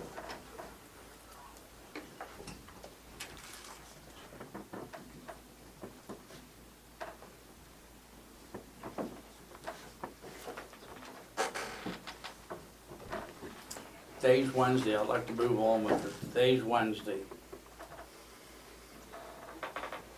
I heard Mr. Peters, I've heard you, and I got compassion for what your problem is, and also for the township's funds going out the door, by golly, because we shouldn't have to. So, that's, that money I'm spending out there to do that down there is out of every taxpayer's pockets in this township, and I'm reluctant, by golly, to spend anything like this when it shouldn't be put upon us. You say that you're gonna do that, you're gonna rent equipment. You first come in here, you thought you were where you're at, and all of a sudden now you're gonna rent equipment. I didn't hear that. You're gonna clean the rest of it up. If you're gonna do something like that, I would recommend that you give you a couple days and you show a contract, you show something with a what you call it, a complete date, when it's gonna be done, and how soon he can clean it up. If you think it's cheap, then you need to do it, but you can't carry it away in a pickup truck. You can't carry it away, by golly, any other way. And so if you think you can do that, I would concede to that, but only grant you a week, next Wednesday. You got Thursday, you got Friday, you got next Tuesday, Wednesday, to be back at this township, show us a contract or whatnot, or I make a motion to move forward and issue this contract. That's as much as I'm willing to go with it. That's more than fair, but I better stop and think about where you're headed for. You're looking at 10 grand to do it too, maybe, or 6 grand, or 7 grand. Are you got the finances to put out there and pay that? Not that much, sir. No. If, and otherwise, then the motion needs to be made to either spend the money out of the township, clean it up, and get on with it, so we're not sitting here talking about it next month. Well, I still would like to have the time to come in with a written description of how I'm gonna do it. How you're gonna do it, and who's gonna do it, Yeah, and price, and and the contractor's gonna do it, where you're going with it. You're willing to meet these requirements to haul this stuff to a certified and to a regular, that it goes to a landfill where it goes to properly, that's all in here, that's all in here. That it goes to a proper place for disposal. I think Mr. Chairman, or Mr. Holman, when he spoke earlier, said that you would have a week to come back with a contract. right. A written description is not a contract. Not a We contract. can't have a written description because that doesn't obligate you to do anything.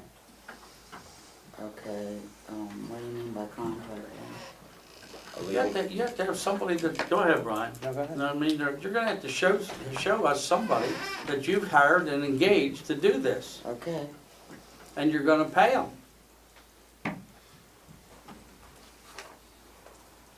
And show us the price, and then, and put a limit on it when they start. It has to be done before next month. That's as far as I'm willing to go. You gotta show us a contract where you're gonna tear that down, where it's gonna go, and what you're gonna, and you agree to it, the same that's in here as what those contractors bid, to get rid of that stuff. okay.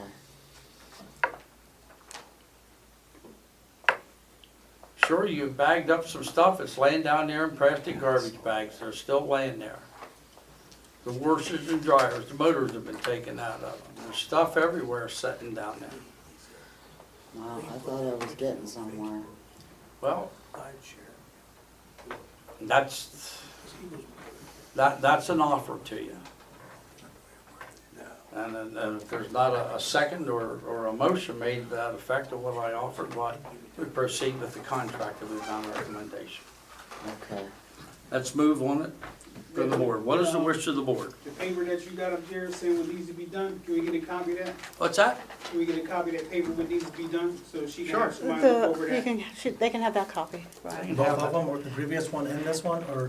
Just the newest one, right, What's that? Henry? Just the newest one on the job, just, Yeah, the newest one, all that, it's the same thing, take a look at it. It's the same thing, only different, they got the wood down now, Brian, you know what I'm saying? Exactly, so this is the Yeah. newest one here. No, this here, No, that's the newest one there. Yeah, this is the newest. no, the No, one with the this one writing is. is not. Yeah, this here was to locate it, they've got the septic tank filled up. We did have Lenny down to take a look at it. Yes. He's satisfied with what's there, one needs to be filled for.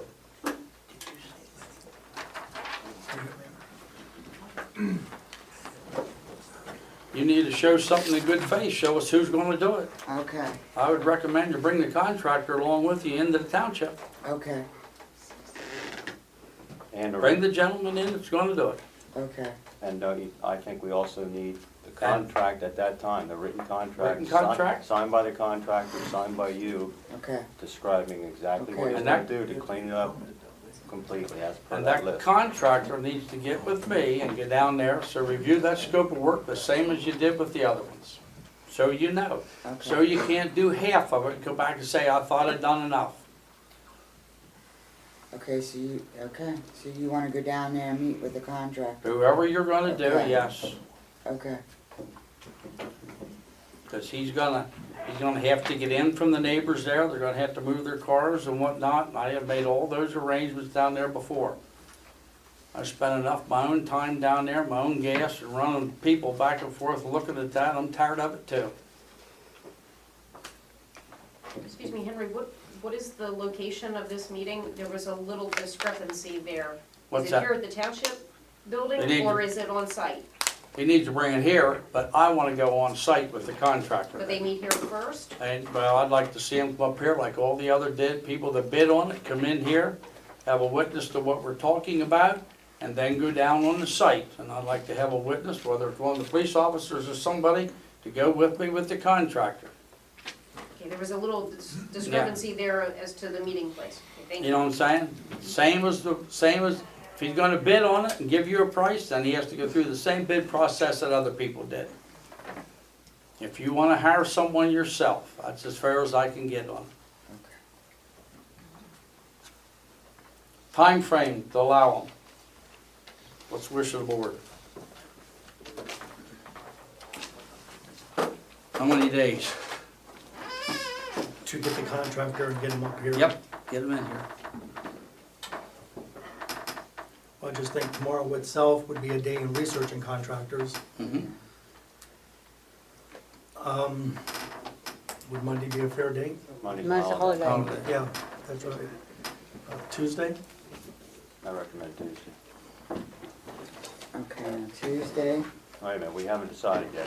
We're still talking about it. okay. Tuesday, September 2nd.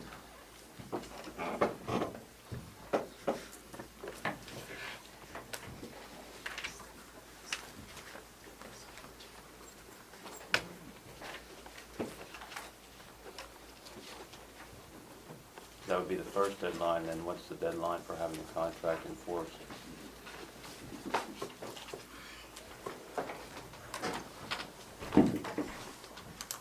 Needs to be out there by next meeting. 24th? If that's, and believe me, I'm not in favor of doing this. This is a favor again, one more time. Please, if you're gonna do something, do something. No more lip service, please. Don't have a contractor in here. I wanted a motion here, if we're gonna do this, that we award this contract and have it done.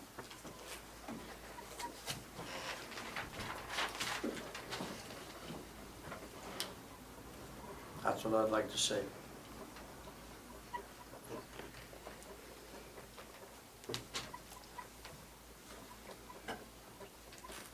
In your experience, is it possible to have that all done in 3 weeks?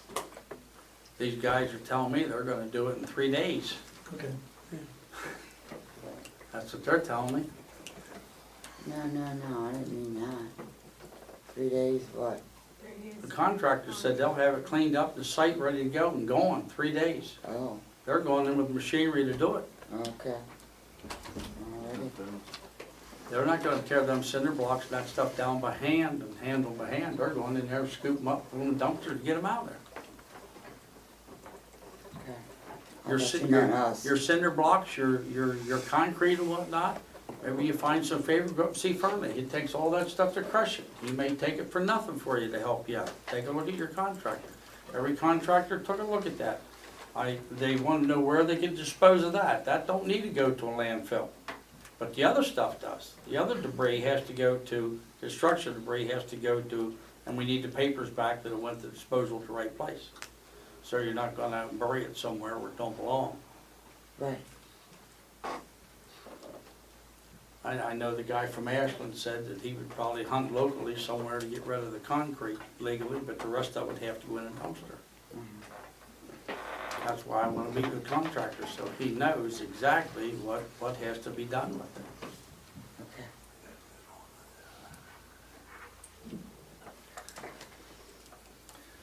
Okay, so the motion put before the board would be to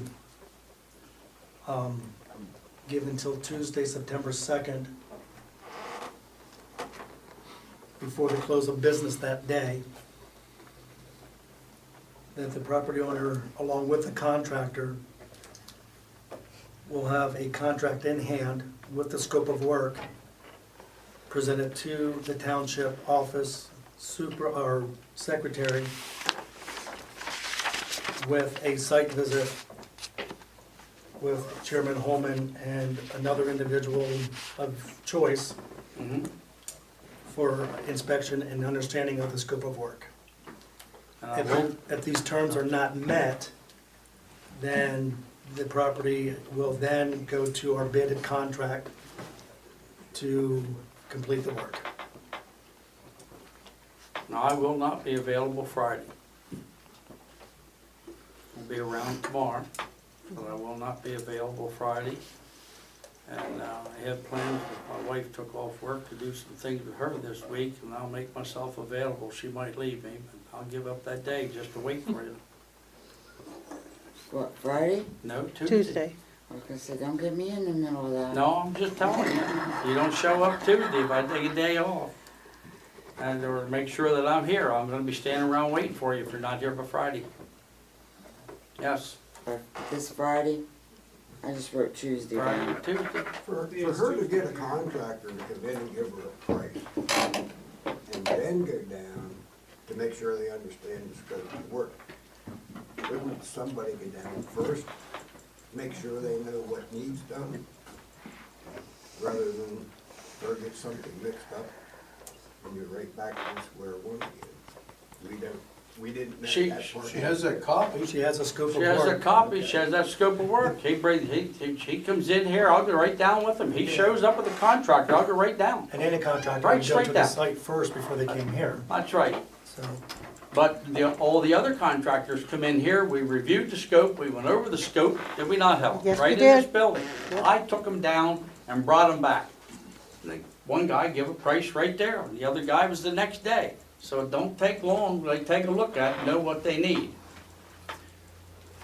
So if you feel that that's tight and they can't make that, it's not enough time, I said Wednesday, or you, at the most, that was my feeling. You're saying Tuesday, you got a holiday. She got a lot of work to do tomorrow and Friday to get someone here. Yeah.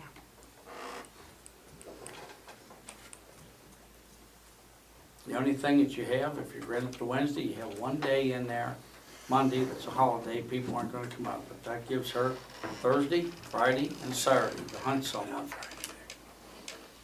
And Tuesday, get back in here, and if you're gonna extend it to Wednesday, I'll make sure that I'm here somewhere. At least phone distance. Yeah, I'd like to amend the motion then to Okay. change the date to the close of business day on Wednesday the 3rd. Could you repeat the motion, please? The motion is that we will give Tazek, we will give her until Wednesday, September the 3rd, at that close of business of our township hours, to have a contractor and herself with a contract into the township office to include a site visit with Chairman Holman and a person of his choice to go with the contractor at the site to ensure that this scope of work will be completed by the next Board of Supervisors meeting, which is September 24th. And if, when they arrive, I'll make the phone call to you, Mr. Peters, and you, Mr. Brian McGuire. And the motion to include, and that if these conditions are not met by Wednesday the 3rd, the Board of Supervisors will continue with the bid process, awarding the bid, and having the property cleaned up at the bid price. Okay. Thank you. Yes, ma'am. Okay. Do we have a second? Motion made. I'll second the motion. Motion made with second. All those in favor give their consent by saying aye. Ayes have it. Don't let us down. Get your man in here. I've had other vacation plans, but I'll be here. Okay, I need that phone call into this office, okay, that you're doing something, that you're gonna be here. okay. Yes, Bob? If you have awarded, if you bid and awarded or have a bid on a contract, can you go out and now ask for another bid? If you've already opened bid? I feel that if she's willing to, we're not asking for another bid, she's asking for her, says that she wants to clean it up. All right, but I you're wouldn't- not, I wouldn't you're know not gonna why. get in a jam with this man that Yeah. put it in. And I'll make a phone call into Solicitor Wagner yet tomorrow to find out whether we're legit on this or whether we can't. Can you, if she does it correctly, we would have to rescind the bid that's on the board now. That's correct. The question would be, do we have until the end of September to rescind it? Well, that's why I Yeah. said I was gonna make phone calls to Yeah. two other supervisors to get them in. Make yourself available so that you rescind it. The motion wasn't to award the contract, only if she did not bring a contract in. So if she fails to bring a contract in, then they're gonna award the bid. If she brings one in, the contract's never been awarded, because the, Okay, then we could wait until the end of September to correct? reject. I'm thinking. Right. To reject. But you To have reject a motion directing her to get her own that potentially could undercut the contract that's already in an open bid. But it's not a public bid, it's a private contract by the property owner. In public minutes. That's fine, they're just giving her an opportunity before they award the bid. Cliff, you see it any different? You're familiar with that, right? I'm not seeing a problem with the resolution now. You know, it's a resolution to help you out. Now you need to do something. Okay, Richard, no problem with that. all right, No more, okay. Fair enough, okay? fair enough. Okay, motion made with second. All those in favor, give their consent by saying aye. Ayes have it, so ordered. Thank you very much. Dale Scott, anything else? I guess not in Autumn. Matt Rice, No, nothing at this time, thank you. Mr. Bitter? No, Yeah, okay. Can get you, Lester. Mr. Chrisman? We couldn't hear you. Oh, Mr. Chrisman, anything for you? I'm sorry. Have anything? Yeah, you can put me, no, has everybody been through it? Yeah. No.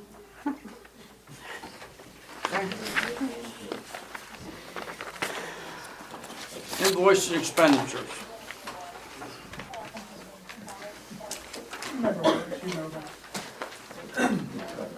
In addition to the normal bills, we processed a payment to Tally for diesel fuel this month. We're making the final payment to Cohen for the franchise agreement, Cable. franchise cable, The cable, yes, I'm Yes. sorry. okay? And we purchased stone in conjunction with paving. And also, we had some expenses associated with the Tashak property, the dumpster and the ad to advertise for the demo bids. Other than that is pretty much normal bills. Okay, what is the wish of the board?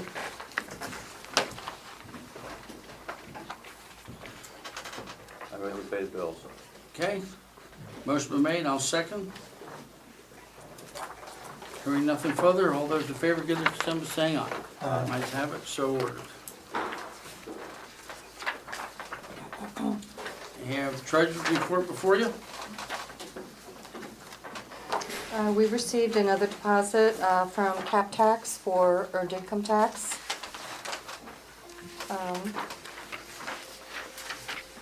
And nothing else out of the ordinary. Okay. Any questions on treasurer's report? If not, I make a motion that we approve the treasurer's report subject audit. I second the motion. Okay, motion made in second. All those in favor give their consent by saying aye. Aye. Ayes have it, so ordered. We have this little item, miss? Yes. Okay.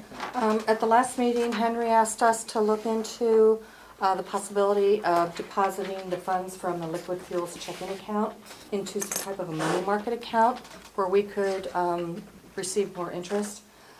We contacted all the local banks, and just recently, the First National Bank of Mifflintown came out with a new item for municipalities.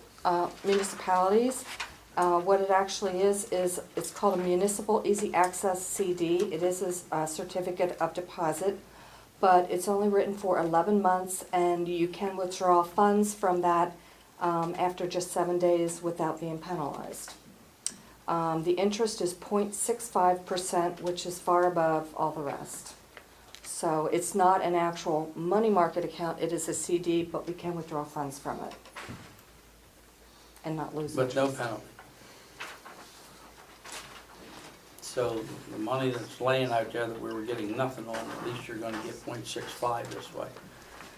The second highest rate was at the Bank of Landisburg, and that was an actual money market account, and that's at 0.3%. So in addition to deciding if we want to do something and which option we want to go with, we also need to know how much of our checking account balance do we want to transfer into the CD? Or otherwise, how much do we want to leave in the checking account? Okay. We talked today, when I was in on the budget, we're gonna find out what we get liquid fuels by what, next month? We October? should know in September, By yeah. September, we should know. And that should all go in. That should be 100-some thousand, Yeah. yes, to go in. And that's the best rate we had on the CD. I have to take a look currently, what we got in there, Helen. We have 100 and, In the checking account. Right now, there's like, well, once we pay for the paving, based on the amount that was awarded, there'll be almost 152,000. In the checking account. Yes, we just received, you gave me a receipt today for E3 oil. E3 oil, which is probably just a few $1,000s. Yeah. So the question is, do we want to leave 20 or 30,000 in the checking account and move everything else over, or, you know, what would you like to do? That would cover any other E3 oil purchases and still keep the account open. Yeah, and I have, how about our salt stuff, Helen? That doesn't come out of liquid, What's that? that doesn't come out of liquid fuels. It can be. It can. And what I'm taking a look at is in case you get hit with a bad winter.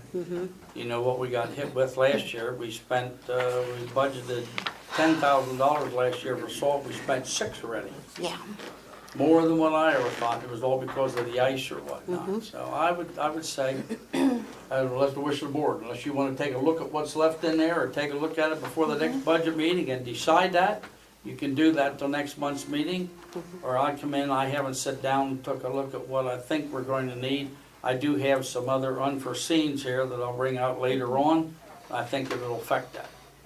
Okay? But keep in mind that if we are short in the checking account because of an expense, But yeah, we can always go right take in it there out. and get it. Yeah, you can go get the money. Go right in there and get So, it. Probably gonna end up 35, 40 in there carry. We should be able to cover where we want. Should. That's my mind.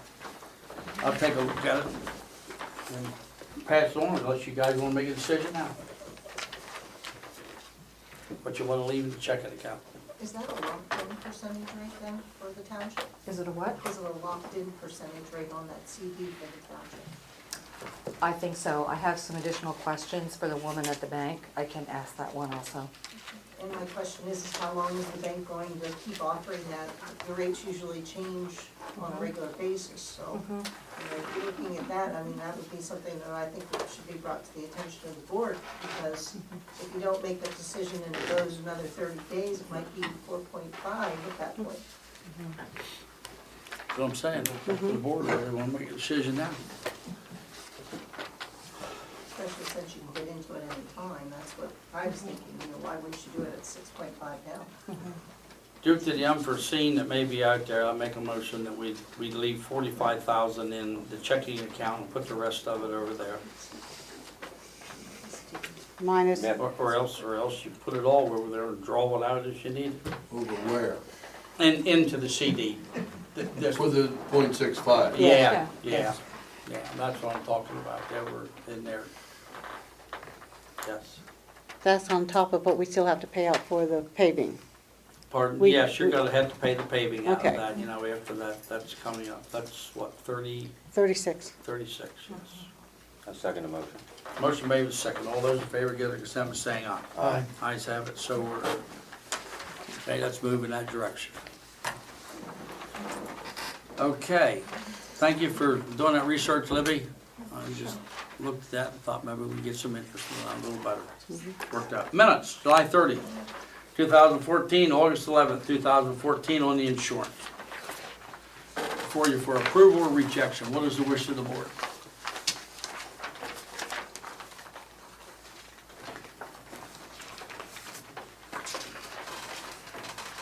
Move the minutes of the July 30 meeting and the August 11 meeting be approved as presented.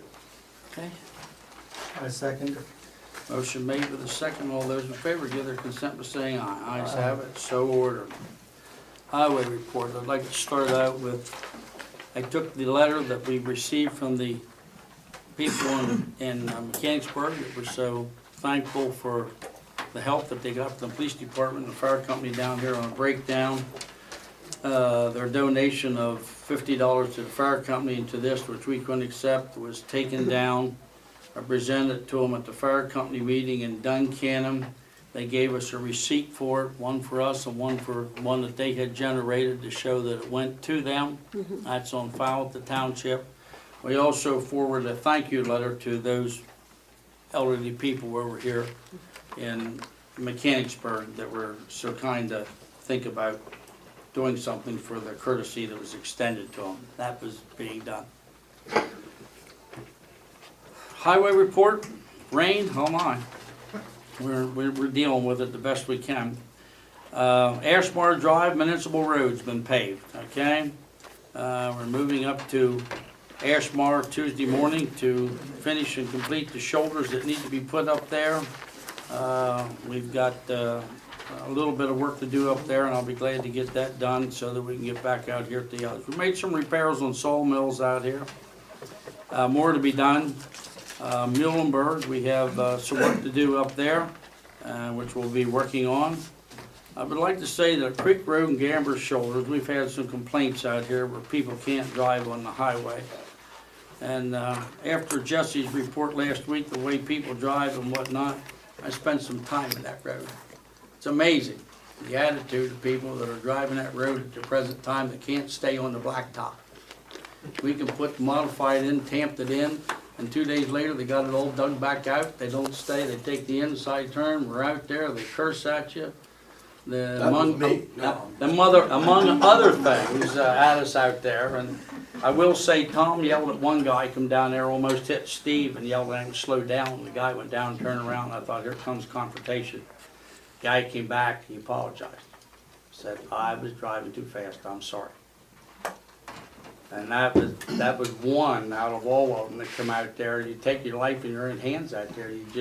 They don't even want to see you there along the road, but they got to slow up for a minute to get around it. So we have some work to do out there when this bridge is completed out here. That's amazing where we put the guardrails up there at Gambers where the road's so narrow. Everybody stays there without hitting the bank and without hitting the guardrails. They can get through there. But going down through the bends, they can't stay on them down there. They pass on Gambers road. Yeah, they do, yeah, we were going up road the other day, they passed us on the turn up there with the backhoe, just out of nowhere. They passed me in my truck. Yeah, it's hard to believe. So it's hard to believe with the attitude of the drivers you got out there. I will tell you, we took the truckload of poison hemlock that was dried up real well. It dried up, I took it down, nobody wants it, I went down to my place, dug a huge hole with the backhoe. We dropped it down in there, burned it, and turned it into ash, and I covered it back up. And we made really good progress on that. We do have a spot down here on Highland down here where we've got to get down over the bank. That's a nasty one down there. Repair is going to take some concrete. They're going to have to bring it up in there. We're going to have to create new head wall down here, right down over the bank. Got it cordoned off right now, but that's been an ongoing thing for years where they just threw fill in there and anything in there just washes back out. So our intention is to correct that properly. There's concrete spillway going down over there. Not everything's good news, or as we move along out here trying to get things done. No more anti-skid, folks. Gonna make Mr. Fickles happy, maybe not Stanley with what we're gonna have to use. Stanley liked it. We get no more of that. DEP said no. All the years that we had it was okay. You had a huge containment pond out in the western part of the state at a power plant that the dike washed out from heavy rain. And the fine stuff went down and got in the stream and killed the fish. And DEP says nobody's going to use it anymore. I heard it was coming, heard it was in the making from people that I deal with in Camp Hill. They called me here one day last week and said, sorry Henry, I can't give it to you no more. So I'm in the process of looking for other places to get our anti-skid. We went back into the last that was bought back in 2006 and 7. We're looking at the quantities, and we have to incorporate that into the budget. Our biggest problem with our anti-skid is when you get a bad snowstorm. You use a whole bin full out here. You need replenishment. Everybody's hauling snow with their triaxles. Everybody's delivering this. Everybody's doing something. The township can't get it, even with anti-skid. So we need a go-to place. Like we did over here, we emptied a bin we could go to, get it, and bring it back in.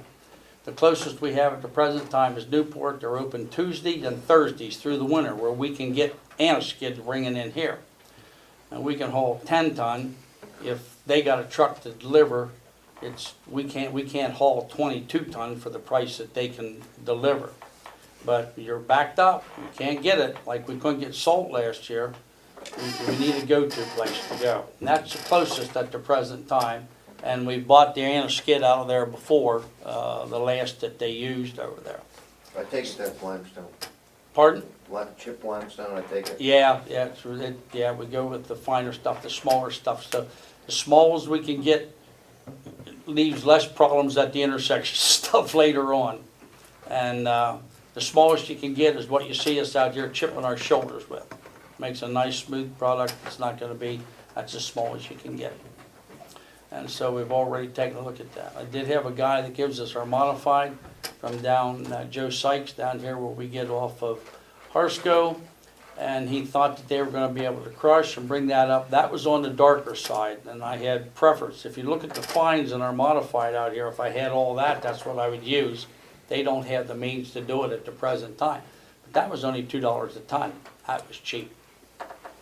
But go-to would be to Steelton to get it. So at the present time, I got to get competitive prices, at least 3 bids from 3 different people for anti-skid delivered, and see where we're at and give them a tonnage quote on it.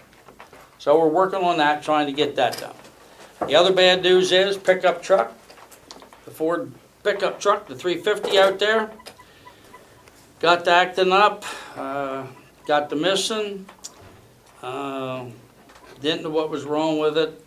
Computer light come on. Take it up to Hoover Brothers. And the guy called me today and said, here's the story on your truck. Head gasket out of that diesel motor. Now he said, not uncommon. This is one of them that Ford had trouble out of when they come years ago and they got about 40,000 on them. Nothing uncommon. And there's a fuel thing that was making it miss that's not injecting properly. Said they have a rebuild kit for that. That's not so bad, they can fix that. You're looking at taking the heads off, having them sent out, milled down, make sure they're perfect, Magnaflux to make sure they're not cracked. You're talking $6,000.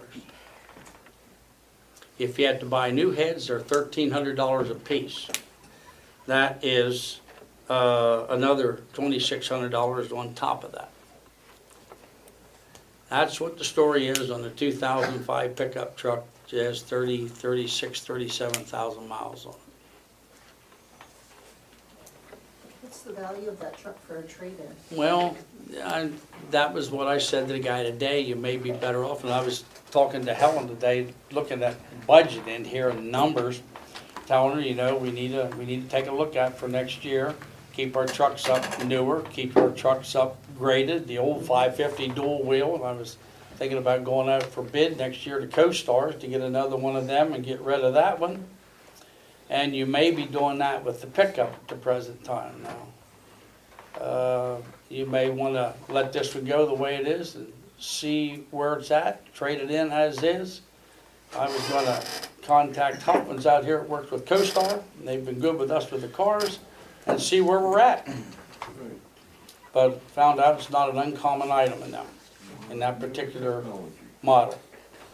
And I'm not sure I like the idea of the diesel with all one fuel out here, but boy, today with the new emissions you got to have on them and the stuff that you have to keep in the shed out here to put in them to make sure that the afterburners work or the catalytic burners work, it's another about $8,000 just for a diesel in a pickup truck.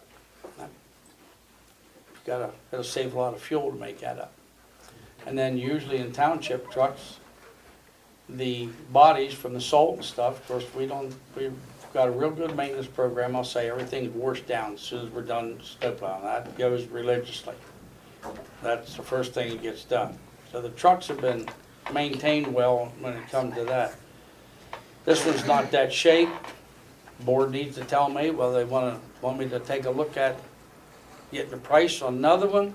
I will add to you that taking a look at our numbers and our financing where you're at, you're getting more money on liquid fuels through the transportation bill. You're increasing that. If you wish to leave money in the general fund, you can make that 3 payments that they make on a pickup truck about that. You could take that out of additional fuels and still be able to pay the amount of road we're doing without any losses. You're allowed to purchase that way. You don't need to take it out of capital reserve, which is needed here, and you don't need to take it out of the general fund. So that possibility with the increase that we're getting with that puts you in a different scenario on. You can still do the amount of road that we're doing, maintain a couple, $200,000-$300,000 in our liquid fuels all the time, and buy a piece of equipment with it now.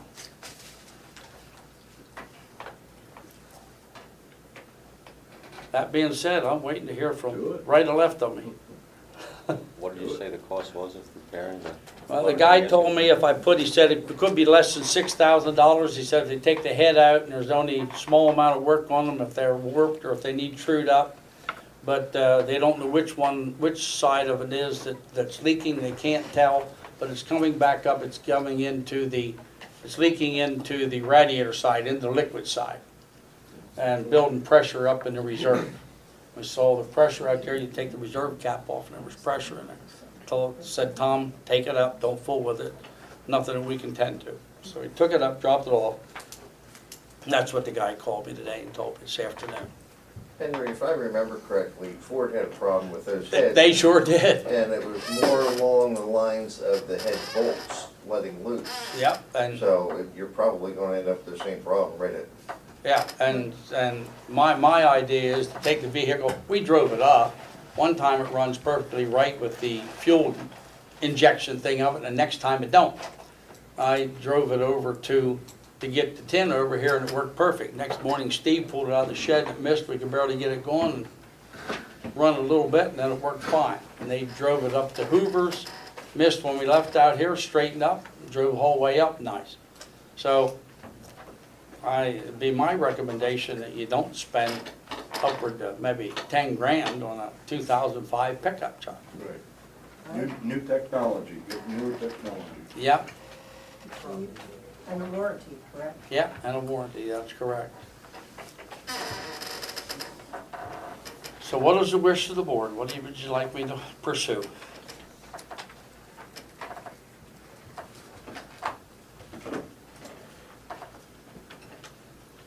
That's one of the things you have to take a look at in the township is replacement of trucks and material as you're going along to make sure that you have ample money there without indebting yourself on it. We're in that position now, you can do that. I move you pursue replacing the 2005 truck with a new truck. Okay. I'll get a CoStar's price, bring it back to the board, and I'll tell Hoover's up there, we'll pay our bill for the service they put on it. And we'll bring the pickup truck home for them to. I second that. Okay, motion second, okay? Yes. Motion made with second, all those in favor give their consent by saying aye. Aye. I'll go to work on that ASAP, tomorrow yet. Okay, that's all I have underneath the highway report. We'll be getting pricing on line painting for the new road, not Ashmar, but Butcher Shop, and those out on, that we paved on Faculty. Chairman, may I? Yeah. Just give an update. I talked to Matt from Penn today. He's one of the foremen down here on the bridge project. He did inform me that they are planning on having the bridge open a week Saturday on September 6th. That is their goal, which is about 2 days ahead of their schedule due to the rain and the inclement weather. The only thing that they said that probably will be delayed because of fabrication of the railing for the bridge. The sidewalk may be closed an additional week where you won't be able to cross the bridge by the sidewalk. And he did make note too that on the Duncannon side, it was actually widened by 6 feet, so that way it gives more clearance and visibility from the other side, so you don't have that blind spot. And that was the information from Matt. I forgot to get his last name, but he was a foreman on the site. So we should have our bridge open hopefully a week from this Saturday, with the exception of the sidewalk being closed additional week because of the fabrication of the railing for the sidewalk. Okay. Penn Township Planning Commission, zoning ordinance update. Yes, the Planning Commission has questions for you gentlemen. They want to know if they should pursue putting regulations in for outdoor furnaces, wind turbines, and solar energy systems. With the outdoor furnaces, right now DEP regulates the emissions and any other complaints about them. If we put it in our ordinance, we would have to start regulating that. Okay. If DEP already regulates it, why do you want to have the It- township involved?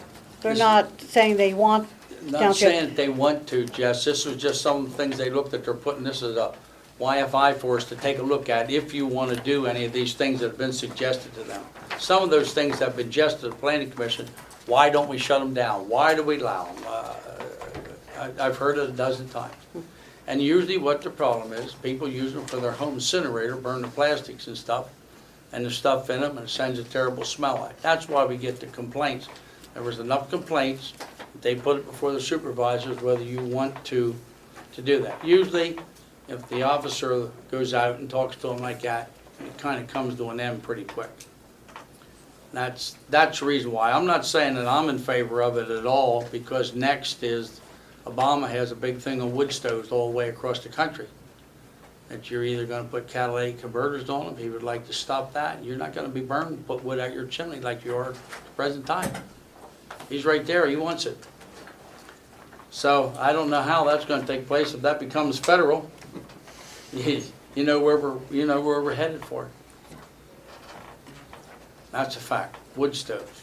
They want to regulate you that you can't use them.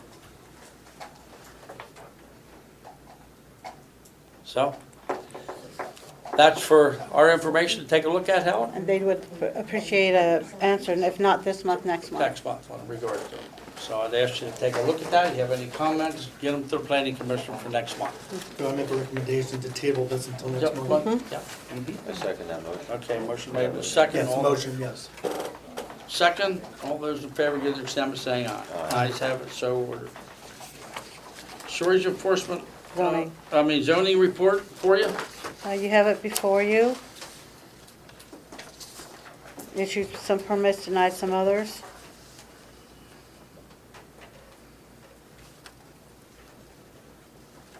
Okay, nothing, no comments?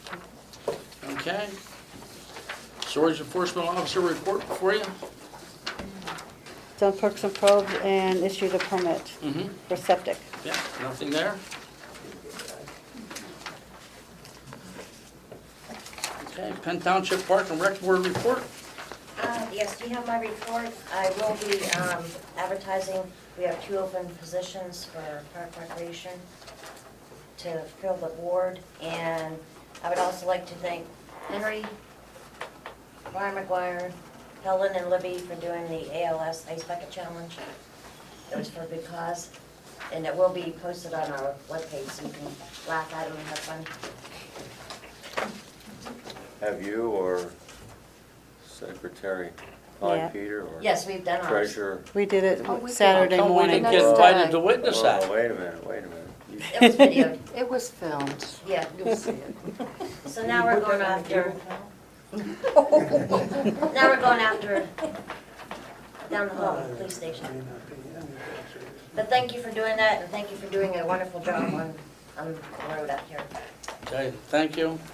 On that, I did have some questions. You say thanks on the road out there.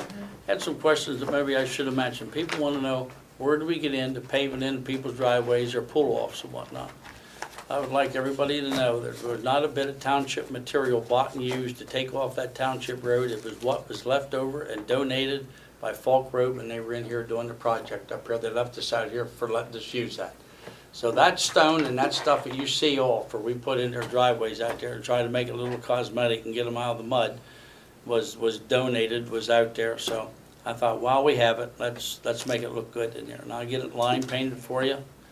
And we got a good road in here, and I got to get up to Ashmore. But that's where that came from. And that's what we decided to do with it, use it for that purpose. Anything else on Park and Rec Board, Karen? Any more update on the leaf blower? Yes, Devin's out there using ours today, or says he wants it for Friday. I've looked at Echoes. I have an Echo that I used out here one day with Steve. Steve and Tom like that better than the steel. It's a little bit lighter, it had a little bit more volume, and I had called Charlie Smith, who has one up here, and asked him to get a price for me and for a township, and I didn't get a response back. I guess I need to bump him again a little bit. But that's probably where we're leaning. They're lighter, easier to start than the big steel that we got. And I told Karen I'd like to purchase that, because there's a time we're along the road we could use 2 of them. If we purchase it, pay for it, the township, all you need to do is let us know when you need it, and you got it. Because we don't use them every day. and for the rec board to buy one and set in the shed, used a couple times a year, and the gas gets stale in them, and you have a problem with that. So I think it would behoove us to use it in that manner. We're glad to share it with you. Thank you. Okay. Penn Township Municipal Authority. You have 2 letters before you. One is, the authority is asking if we would give them draft copies of our minutes as soon as they are available, and they would do the same for us, so that we Okay. are up to date. And the second letter is they are going to be submitting a land development plan for the upgrading of the water system on Sunshine Hills Water Company. And they're asking for the waiver of the fee for the land development plan. Okay. I make a motion that is always we do in a case like this, that we waive the fee for the land development plan to the municipal authority. I second. Motion made with a second. All those in favor give their consent by saying aye. Aye. Ayes have it, so ordered. On behalf of the municipal authority, I thank you. Thank you, Cece. And the communications? Pardon? And the minutes, draft minutes? Oh, yes, okay. I'll make a motion that we correspond back and forth between them on that, answer their request for a copy of the minutes. Okay? Second motion. Motion made with second. All those in favor, consent by saying aye. Aye. Ayes have it, so ordered. Okay, Secretary's report. Okay. First up, you have the fall cleanup bid. Sylvester's is the only one who put a bid in, and their prices per ton and by box are the same as last year's. Okay? And that's the only one? That's the only one. I move we accept the Sylvester Services bid for the fall. Okay. I'll second. All those in favor give their consent by saying aye. Aye. Ayes have it, so ordered. HRA amendment, how? Okay, this is our health and, health reimbursement amendment. With the new medical insurance coming in with a higher deductible, I need first off to know if the gentlemen want to keep the township payment of $750 for the deductible, and then the township would reimburse $42.50 per employee, or if you wanted it to be at a 75% share, the employee would be $12.50, and then it'd be $37.50 for the township. Oh, and that's a $500 difference. I think I indicated last time, and we said a $25.75, but due to the change in the price and whatnot, we go to a 15.85%. I would make the motion that we keep it for our employees and stays at the $750. Their portion, and I think in all the more that they've used it, I think that'll continue. I think the extra $500 showing good favor to the employees, the three that use it. Okay. And I make a motion that we keep it at $750, and that would make it a 15.85 ratio. I second the motion. Motion made with a second. All those in favor give their consent by saying aye. Aye. The ayes have it, so ordered. Okay, second part with that is the resolution to amend the health reimbursement agreement, as Okay. stated. Okay. That's your,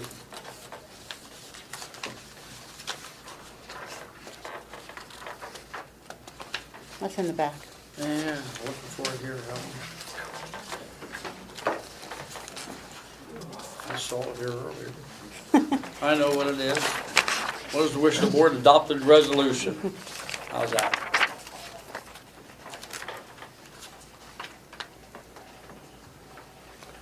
Quick question. Yes. Is that the correct resolution number? Is there usually? No, there's going to be another number after. I just don't have it. Well, I move the adoption of the health reimbursement arrangement resolution. Okay. I second. Motion made with a second. All those in favor give their consent by saying aye. Ayes have it, so ordered. Okay, the next thing is from PSATs. They are amending the amended and restated declaration of trust for the pensions. What they are asking us to do is adopt this resolution, and then by October 15th, and then by November 30th, they would send us a ordinance to adopt, doing the actual adoption. Rich did look at this. He did not see any problems with it. Okay. Do I hear a motion to adopt the resolution?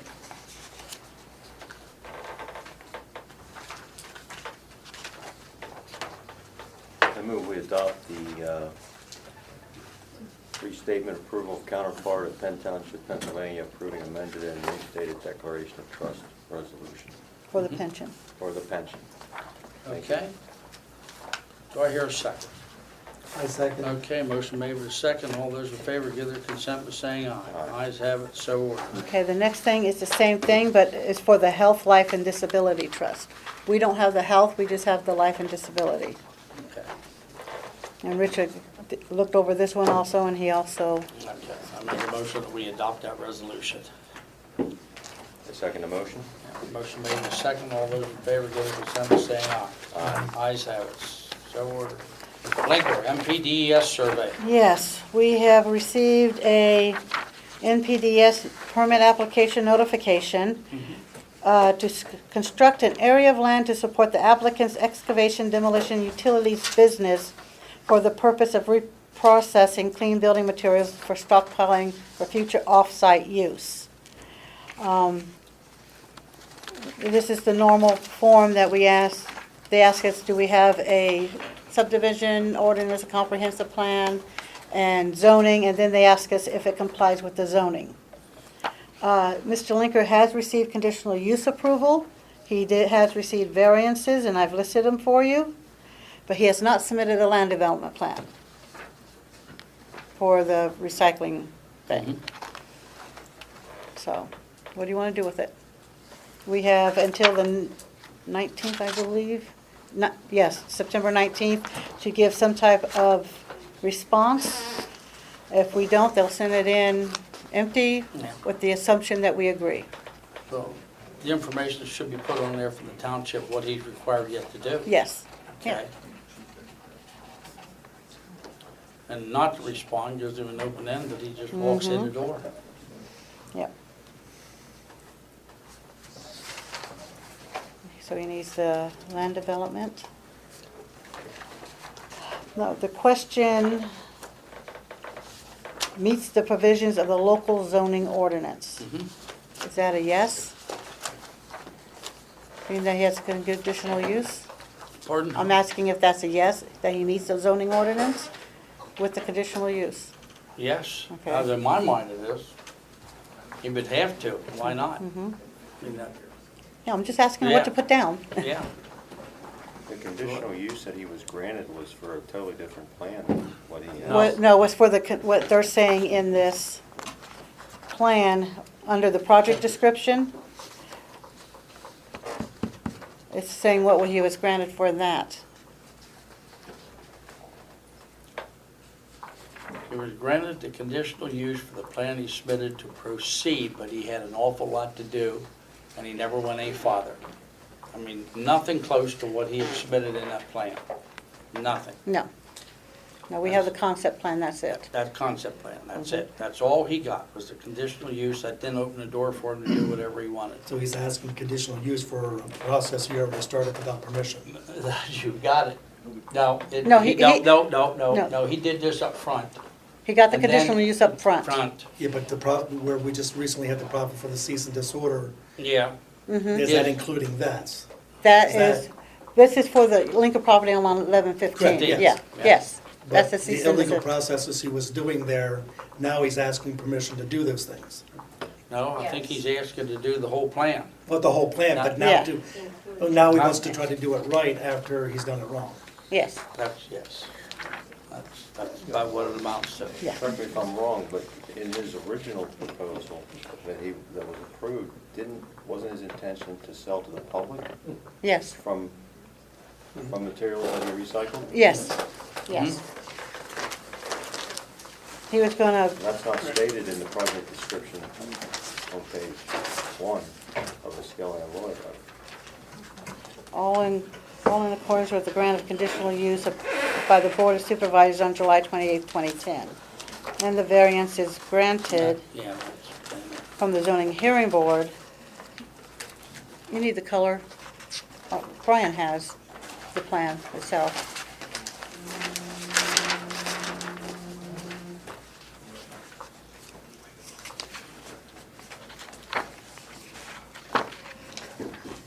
So he's looking forward to moving forward with the original plan And this and is, getting the rest of the permits and the rest of the permissions to do what Yeah. he needs to do. and this, getting this NPDS permit application to DEP is part of that.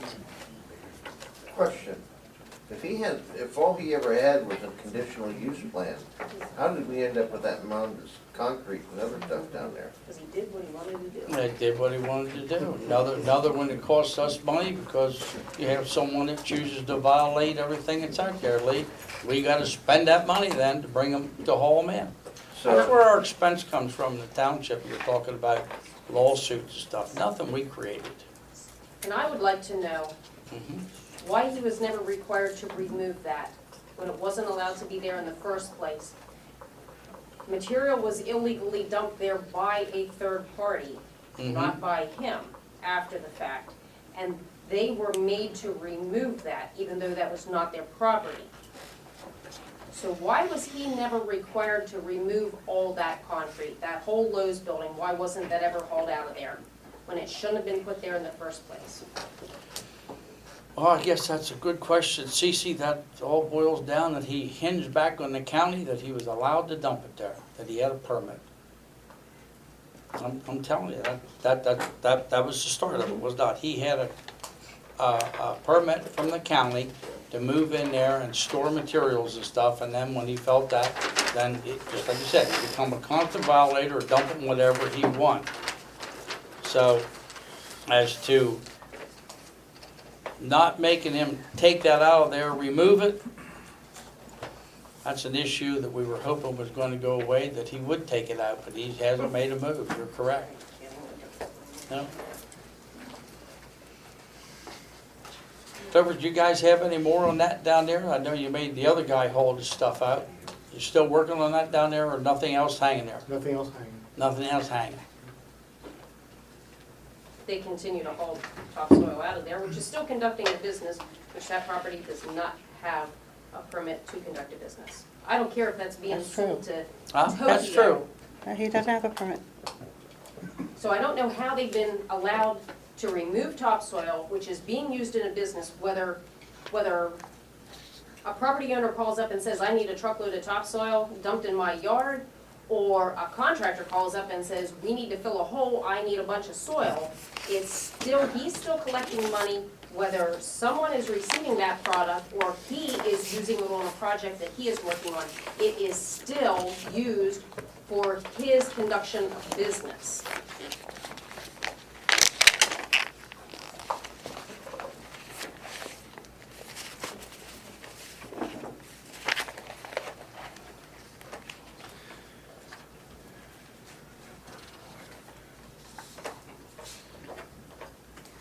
Does the township have any type of proof that there's been other contractors coming in? Has the police been out on this situation? Yeah. Yeah. So you've seen other contractors actually driving into the property and picking up stuff, not him necessarily picking up things and taking it to Which his other location? he claims he didn't give the authorization. Am I not correct on that, Cliff? Yes. Yes. They saw the trucks in there, he claimed, but, you know, that's what he said. I didn't tell him. Who's loading them? Huh? Who's loading them? His machinery. I guess he doesn't know that he has machinery there either. This, It just really sounds pretty, Common. yeah, you know, that we have an outside contractor coming into this location, picking up something that is not supposed to be leaving there for sale. I mean, it'd be different if he was moving it to a different location, but it's not him doing it, so it sounds to me like, you know, he's in some kind of violation. Well, the individual did remove what he dumped, did he not? The outside contractor, I think we're talking two different things Two here. different things. Yeah, an outside contractor came in and dumped a bunch of refuse there, bricks, without supposedly Mr. Lenker's permission. We contacted the contractor, and the contractor came back and cleaned up the mess in there. That's the only police interaction that we've had at that property. Now, the other thing that's being talked about is that his company is loading his trucks and other trucks with his machinery, with his approval, and taking stuff out of it. Something like that. It worked for him. It worked for him. is he taking it to a different location, and is that allowable in this circumstance? Some of it's supposed to go back over to FEMA where the ground came from. Be put back. So my question is that allowable under what his terms are right now? Conditional. Is that part of his condition, or is that not part No, of that? that was not part of his conditional. Same as we deal with. But he banked on there, they had a permit from the county to store stuff in there, soil, whatnot, and that's where he got to start. He had an okay from the county that he could stockpile material and dirt in there, which didn't require anything for us. Although that pile is taller than 20 feet. I understand. Which is in total violation of our ordinance, and if I go back through my notes, I can cite exactly what the ordinance number is. That was brought to the township's attention several months ago.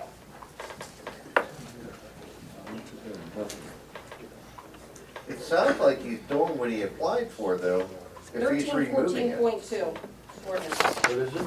1314.2, Which ordinance is that? that it's stored higher than 20 feet. Are we talking zoning ordinance, subdivision ordinance, stormwater ordinance, other ordinance? 13, 14, of what ordinance? It's gotta be zoning. Is that zoning? Okay.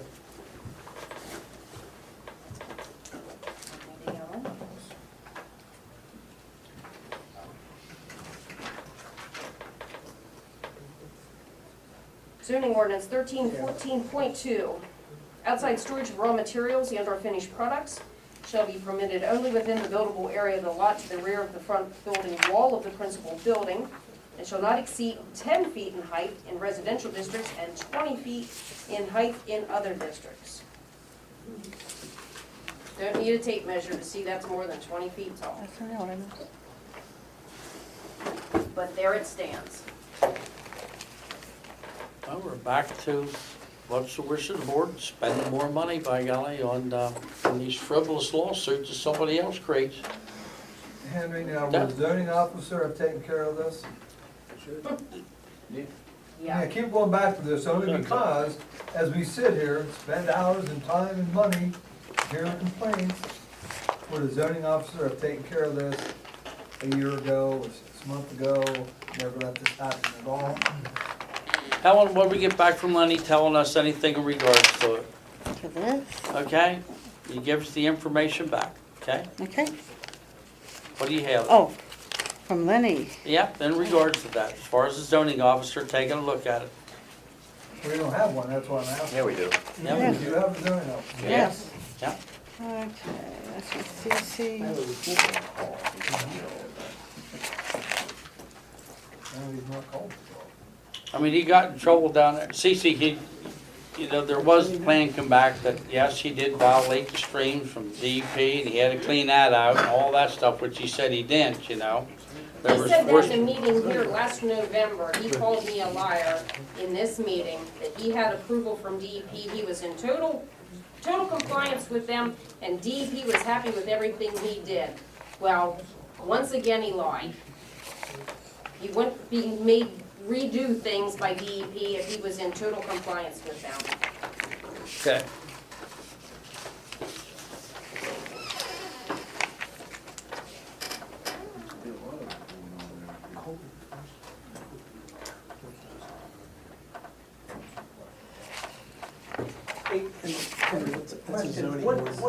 Didn't you say that you had issued a cease and desist order on? Ask the zoning officer to take a look at it, and his feeling is if that is a violation of the zoning issue, then he should be cited for a zoning violation. If not, then he should come back and explain to you why it's not a violation. Read that. Did he already do that? Read that. Oh, he already did it. 6 months ago, 8 months ago.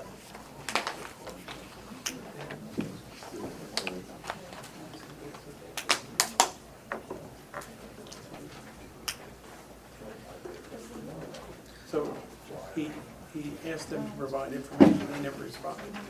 No. No. Yeah. That's, But I'm when not, Lenny told him to get up. Request. But he doesn't want to pay the But he escrow. doesn't wanna pay the escrow, so there's a gigantic, I don't know what appealing a zoning board request. because he's saying he's met all the requirements and already got approval to do this. But if the height of his material exceeds a section of the zoning ordinance, that's a zoning ordinance violation, citing for that alone. He can appeal his opinion to the zoning hearing board, which he probably will, but won't pay the fee. He won't pay the fee. So then he's in violation, you can cite him in court, file a violation against him. If you have the guts to go through with all that. I mean, not that I know with Rich, but I mean, this is the night, whether he's conducting a business or not is a different question, which is what he's addressing there. Yeah. To me, it's, if he's not allowed to be storing material greater than 20 feet in height, if he exceeded that, then he needs to be told, you've got 14 days to get it down, or you're in violation of the ordinance, and if you don't do it, we will cite you for a violation and take you out. If you want to have Lenny go through the exercise and before you get the attorneys involved. Can I ask what the date of that zoning officer report is? January, Of this year? yeah. January 21. Thank you.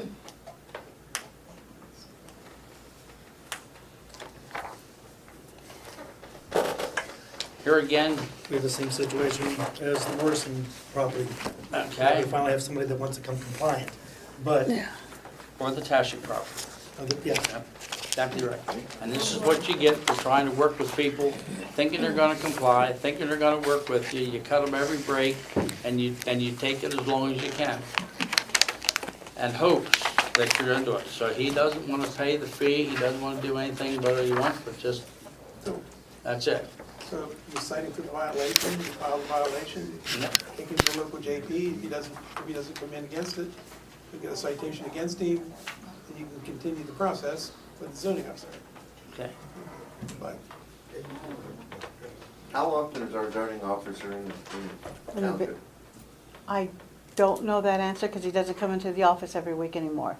Normally when he has a permit, I would assume he's going out and looking at the property before he issues the permit. I can't guarantee that. I called him the other day in regards to looking at them septic tanks down there. He was there right away that day. And he went down and took a look at that. He took care of them. Was okay with them as the SEO. So you've got, where you're at with this thing at the present time is Mr. Linker has had every chance in the world to comply down there. And what is the wish of the board? Take an enforcement action against him and move against him. Takes 3 people, by golly, or at least 2 to say we want to do this. And there's nothing wrong with doing it. It's right and proper because that's what we're hearing residents say we want here tonight.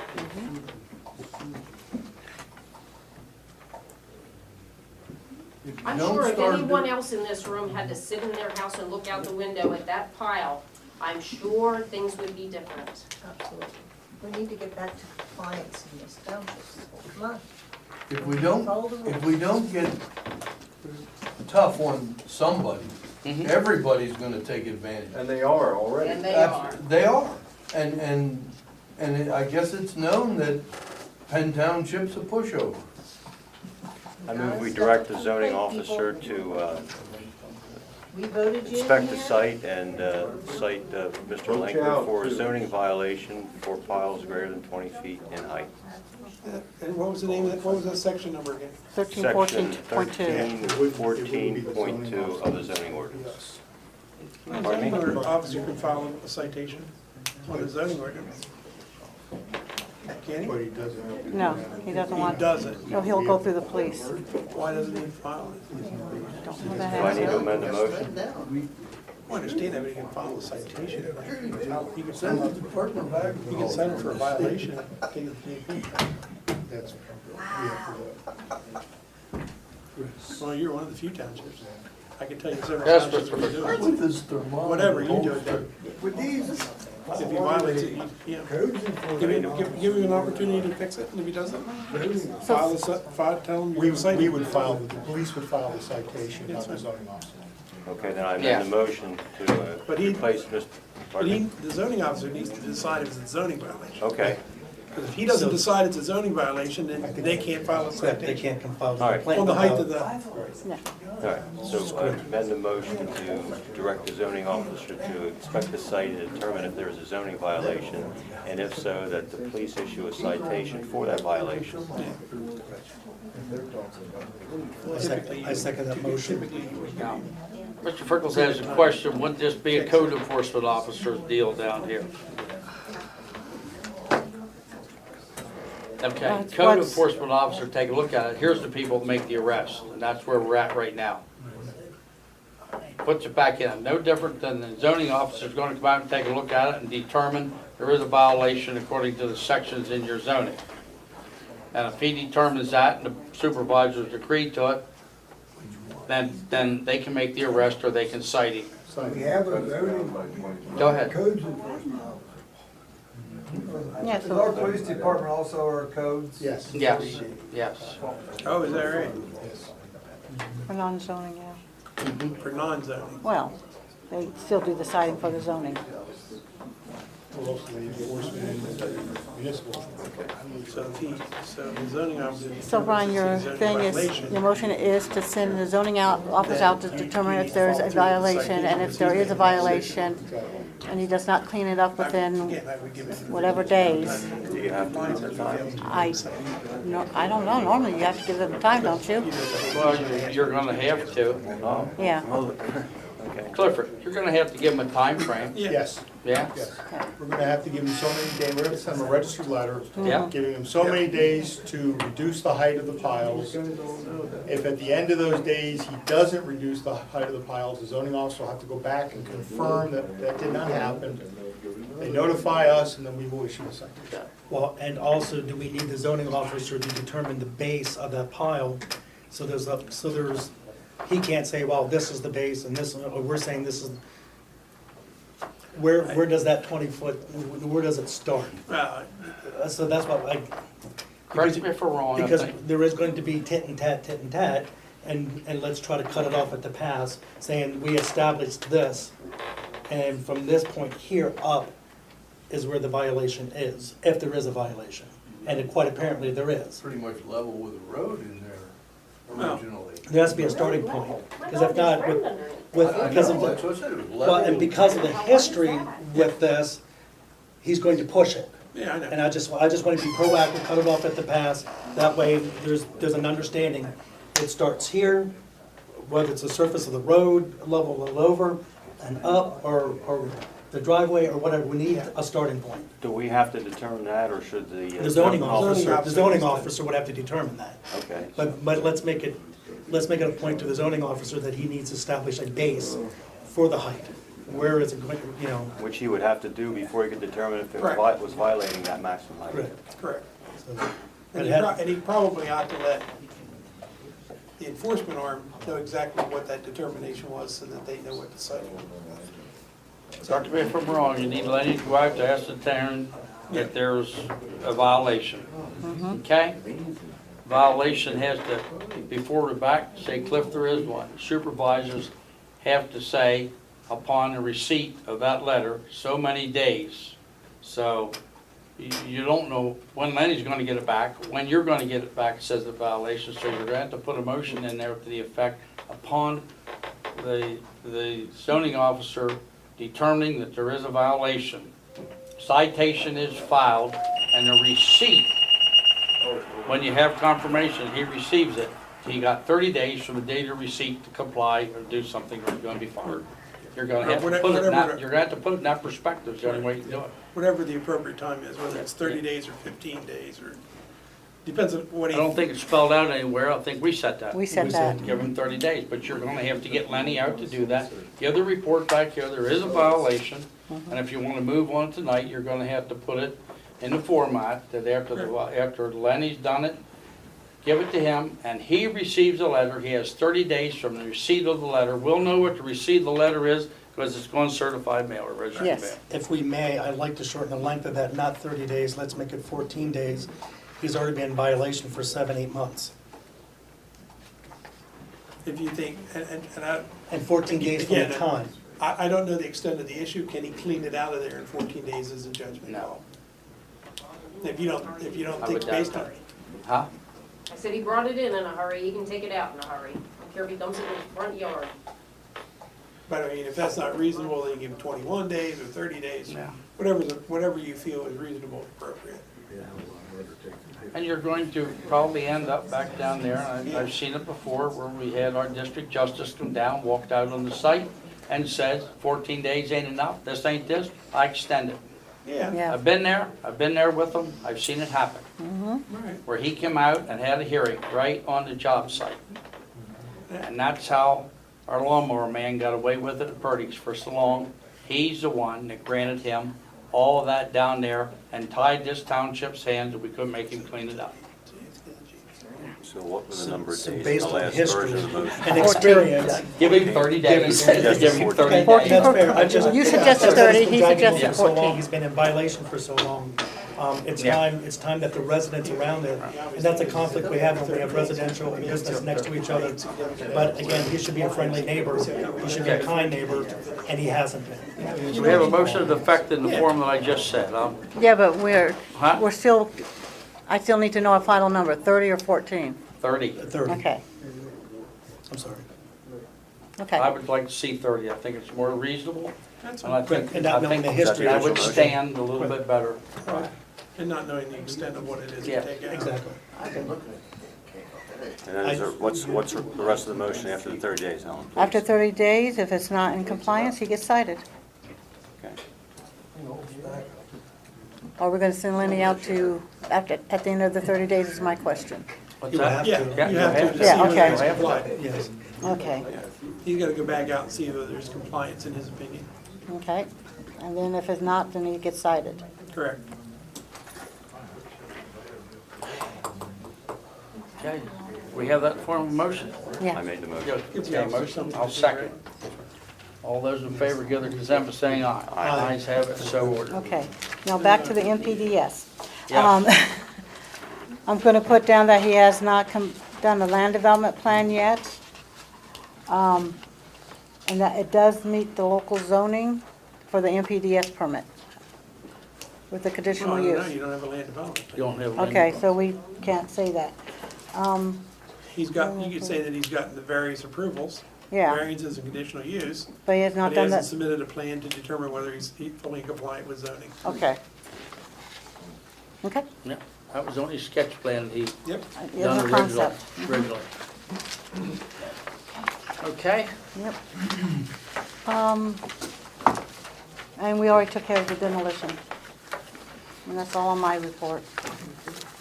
Now, that won't require legal fees to go through all this, right? No, I sent an email to Lenny and he goes down and does his thing and zoning For his officer fee. fees, but that's it. until he challenges it. Yeah, Cost that man money. Cost the township zoning officer to go out to tend to this. None of it's free. All costs us money when you have something like that. You gotta put an end to it somehow. Yeah. Execution. Do we have a written engineer's report for No, that? dictatorship. no. I didn't think so. That's government. Okay. In an effort to keep it short, I have no report tonight. Yeah, okay, Max. It's true. I appreciate that. Okay, police report. You have the officer activity form in front of you, the aggressive driving grant that we are coming to a close. It will end on Sunday. We will then be starting up a buckle up grant sometime in September. The two new officers are continuing with their field training program. We are losing one officer to another department for sure. And we have two officers that are close to receiving a conditional employment offer from two other departments.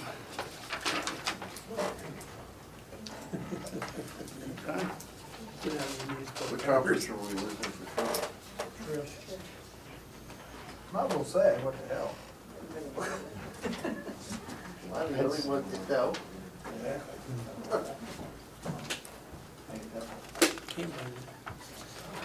Okay. Correspondence, email, tire drug collections? Well, question. Every month, you know, you provide a fairly detailed report regarding the highway crew, you know, and that's good because the township budget has a lot of money in it for maintaining the roads. So I'm not saying that. But the township also spends an awful lot of money on the police department. And each month we have, it's a relatively abbreviated, you know, we've got this grant, you know, going, we're gonna go into this next one, blah, blah, blah. But yet, you know, when, my sense is, you know, it would be good to hear a little more detail with regard to what is happening. When the police department in its current format was originally proposed, you know, the statements remain was you don't know what's going on out there. And we really need a police department. I think it would be advantageous for us to hear how well we're doing in our local, you know, stop the criminal effort. You know, how many arrests are being made, or some reasonable statistics that talk about, you know, what's happening, how many patrol hours and that type of thing. I think it would be good to hear some of that, so that, you know, much like the highway report, we know what we're kind of getting and whether we're making progress on what we're doing. That's just kind of my thought is in terms of, you know, that this is, safety is important to the public, and, you know, having some more information. I know we don't want to make these meetings any longer than they already are, but yet this safety is important to the public. And to that extent, I think it would be advantageous to hear, you know, a little more about what is happening. And what would you like to see different that's on that report? Is that available? I put copies out there. Okay, and I guess I haven't seen it, so I don't really know.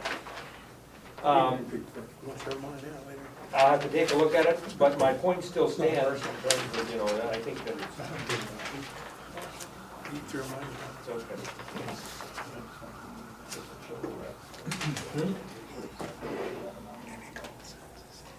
Okay.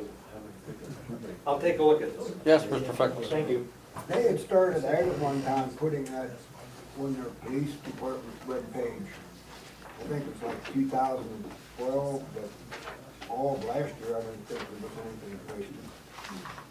Or this year. Is that something that they just decided not to do? Or? It hasn't been on the webpage since I've been here. I came in 2011. I thought there were several of those posted, like 212. I think Paul tried that for a while, didn't he? Yeah. Yeah? Do you want it on the webpage? You'll have to ask the chief. Okay. Yes, Mr. Johnson. I didn't realize all these questions were coming up, but I wanted to wait till the police report. In the one Duncannon Borough meeting, you went into some detail on how you procured the police cars and then the resulting conditions that you have if the cars are being taken care of and you got a pretty dependable fleet. And I was wondering, are all municipal vehicles available in the manner that he got the police car, that you were doing the new pickup truck? Would that be a... CoStar, sure. That's what I just said.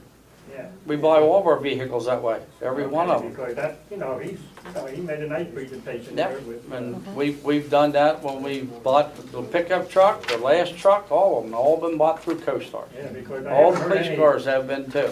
Yeah, because I haven't heard anything coming that he's having trouble with the police cars or anything. Everything's working out pretty well for him. It's, I'd like to know, I'd like to know if the police department is utilizing the bicycles. I can personally tell you I'm not. I do know 2 or 3 of our officers do use them pretty regularly. Are they using them regularly? Yep. I've seen them out in the back of the racks of the car. They use them down in Duncannon Borough.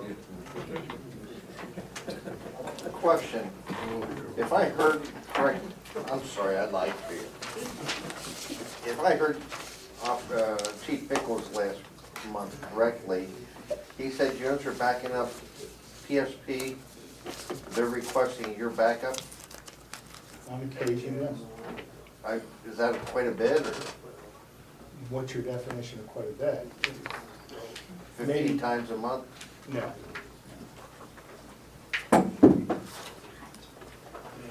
Just curious. Yeah, it surprised me to hear that. If I heard correctly.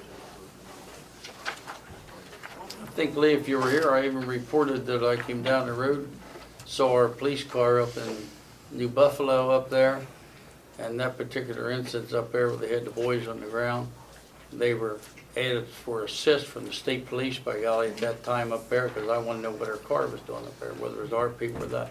They were there in assist from the state police, and so Penn Township was called into that. It's no different than Marysville does, it's all there. You drove by that day? Huh? I figured you took them all the way up there and you PSP is the same. 6 times.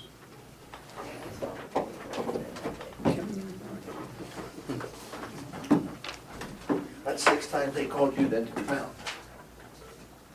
That's 6 times that they requested our assistance. In office. I mean, it might be that, you know, the state police car is in Blaine, and they want us to go just to stabilize the situation until they get there. We also go down and back up Marysville. Now, Marysville also comes up and backs us up. PSP comes in. It's a team effort. I mean, we don't look to go help PSP, but if PSP says, hey, can you guys help us, we're not gonna say no. Well, that's good. And vice versa. Anytime we've asked them for help, they've never said no. They had the guy on the ground, didn't they? Had some bad boys, yeah. 3 of them, 2 of them setting up and 1 of them sprawled out in the ground when I drove by. I just wanted to know what our car was there, whether we pursued somebody in there, and I come down here, because I got questioned one time that our car was seen up the road. Well, I questioned you. Yeah, that's correct, and that's why I come down here, I immediately went to the police department, wanted to know why our car was up there. They went into the records, they were assisted by golly on that, there was 2 police there in our township car. They were called in for an assist. What the incident was, I don't know. They don't tell me, I don't ask, because I'm not allowed to know or should know.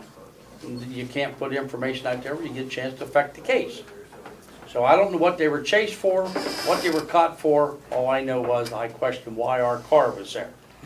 And it was an assist and a request from the state police in that matter. What the matter was, I don't know.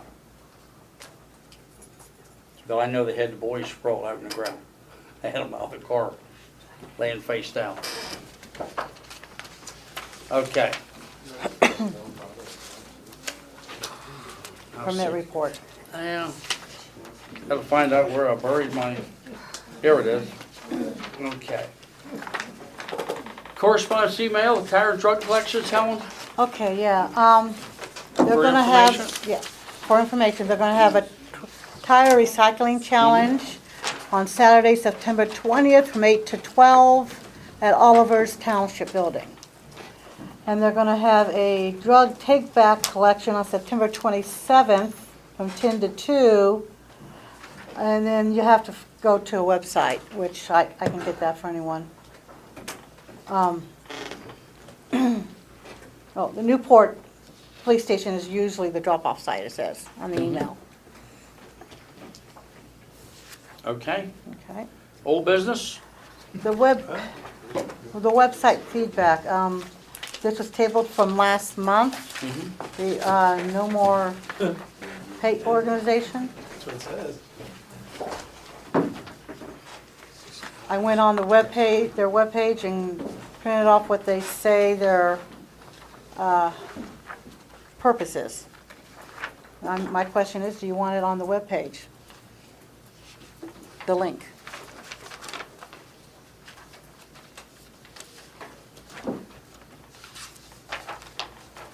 I'm sorry, no, I missed what you're saying. I went, the No More Hate was, that was tabled from last month. That's whether you want to put it on, that's that hate thing. Yeah, the No More Hate website. That was tabled for the board to take a look at it to make a decision this month.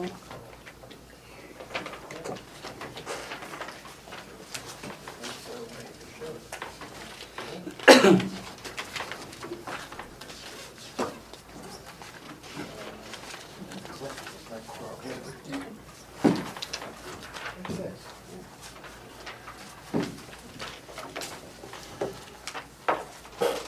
were putting this on. What's the wish of the board My wife, on the matter so we can move on? I make the motion that we do not consider this and not to put it on our website. Okay, motion made, I'll second. All those in favor give their consent by saying aye. Aye. Ayes have it, so ordered. The other old business is the split heating cooling system for the police office and the authority. Okay? Just like our vehicles and et cetera, and the maintenance on the building. I'm not acting as township manager here, but someone has to take a look at it. All three supervisors have the same opportunity in regard to this matter. But you need to take a look with the age units up here, which are starting to give us trouble. We haven't lost a compressor yet, but when we do, it's going to be expensive. They're 25 years old, they're propane. It's time to look for stuff that's better tech, and everything else. We had the people out here for proposals. They come in. They are heat type pump units. They've got the necessary BTUs and everything out there to do the police unit. And I also asked for a request for in the municipal authority, so we could get some of this propane burned down, which was terribly expensive last year when it went wild, went through the roof. Yes. These don't require much electric, and they're variables on the compressor speed, and they'll shut themselves on and off. You walk out of the room, they'll drop it back. You walk in, they'll move in, they'll turn the unit back up. My question was, when I read them, as to whether we brought them back in, and they sat here and explained to us. I was concerned that they were units that had one BTU that operated off the thermostat, but these are variable speed units that they slow down, they pick up the load, by golly, with the highest RPM. You understand what I'm talking about, Matt? Mm-hmm. And I'm sure you do. So there are variable drives on them, or variable, and they're all were bid on the same. I had everybody back to make sure that it was apples to apples, and everybody was satisfied. One guy will not put them on the roof, he wants to mount them on the wall. On the police department end up there, on the small unit you'd like to put in there, to hang that on the wall outside, the kids will have it wrapped off in no time. So that unit definitely should go on the roof to come down through, and if they're gonna do one of them, they're gonna do the pair of them down through the roof and put them in. They're highly efficient, and they have submitted those prices there. I think Mahoney's was the best price that we had, Howard? For the both of them, yes. Yep, and for the mini split, and all that. Did you have information on it to give to the supervisor, take a look at the type of units, Helen? You got all that there if they care to take a look at it. Yes, I have all that. 1 year in the labor, 2 years in the part, 6 years on the compressors is the warranty. There you go. Mahoney's was the lowest bid at $6,800 for the 2 units.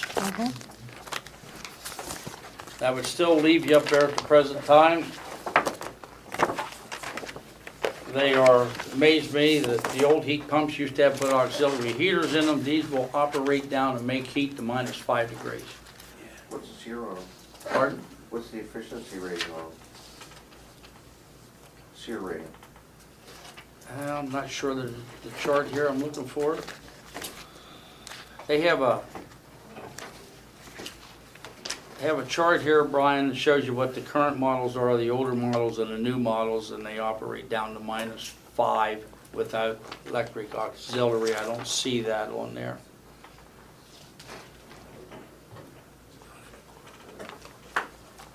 But it's like, you used to have the old heat pumps, if you wanted enough heat out of them, you had to oversize on the cooling, because the cooling pump had to generate the heat, and then they'd come down to like 30 degrees, get 28 degrees, auxiliary heat, electric heat come on, then they weren't workable.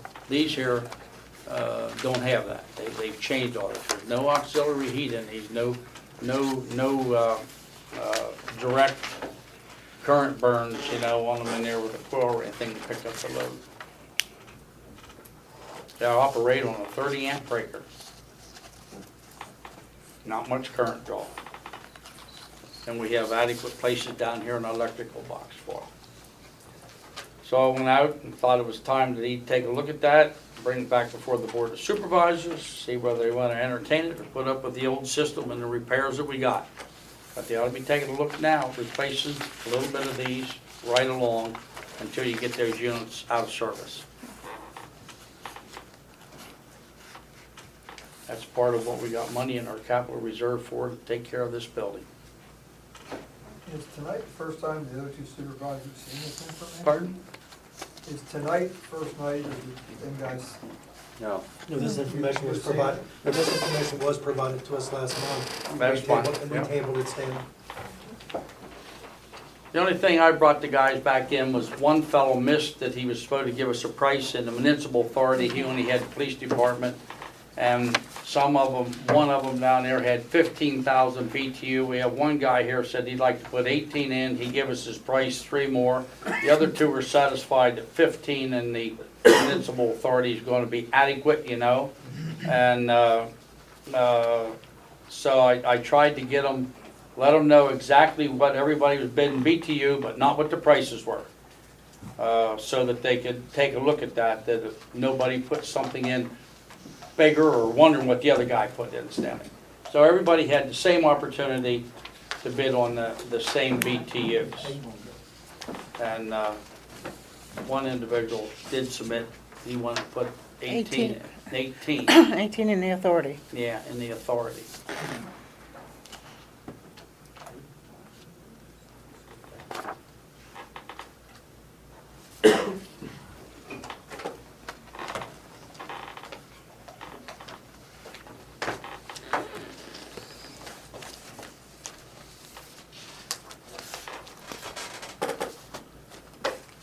I make the motion that we receive the bid from Mahoney's for the 2 units, one covering the heat pump for the police station, and the second unit for the sewer and water department for the bidded price of $6,800. Okay. Next question, after this motion's done. I second the motion. Motion made with a second. All those in favor give their consent by saying aye. Aye. Ayes have it, so ordered. Money's coming out of capital reserve? And that was going to be my next motion. Okay. That the money does not come out of the general fund for the work in this building, that we take that money out of the capital reserve to pay for those units. That's your motion, I second the motion. Motion made with a second. All those in favor give their consent by saying aye. Aye. Ayes have it, so ordered. Okay, that's all my old business. Question back there.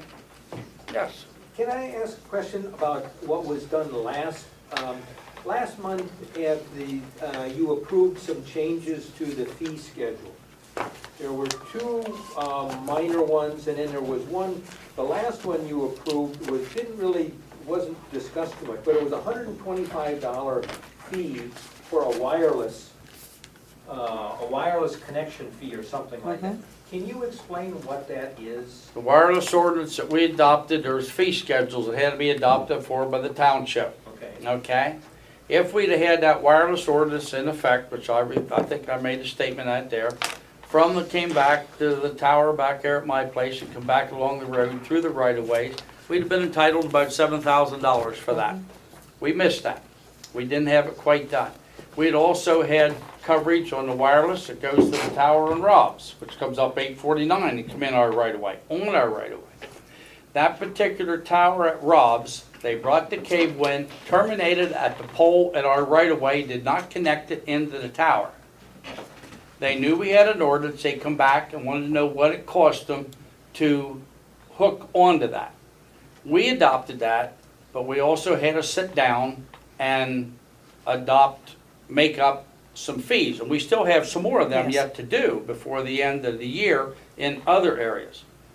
And so the discussion with what that is, what would be normal, which we had no idea. Brian didn't have none, this Brian didn't have none, and neither did I. We went back to the towing group. And they sent us information back, what they thought was reasonable fees for this. Now, you can't go out here and charge $500 for something that would probably be worth only 50 or 100, so we wanted to make sure that what we were doing was proper. So the connection fee, what they were looking at, was established and agreed upon by the Board of Supervisors. Sure, Brian was contacted on that price, and so was he. We agreed on $125, established that fee for a connection fee. And so that's what the $125 was for, John. So it's not like per foot in the right of way? It's just- It would have been, but we missed it. But I mean, is that $125 what you're would be now charging? No.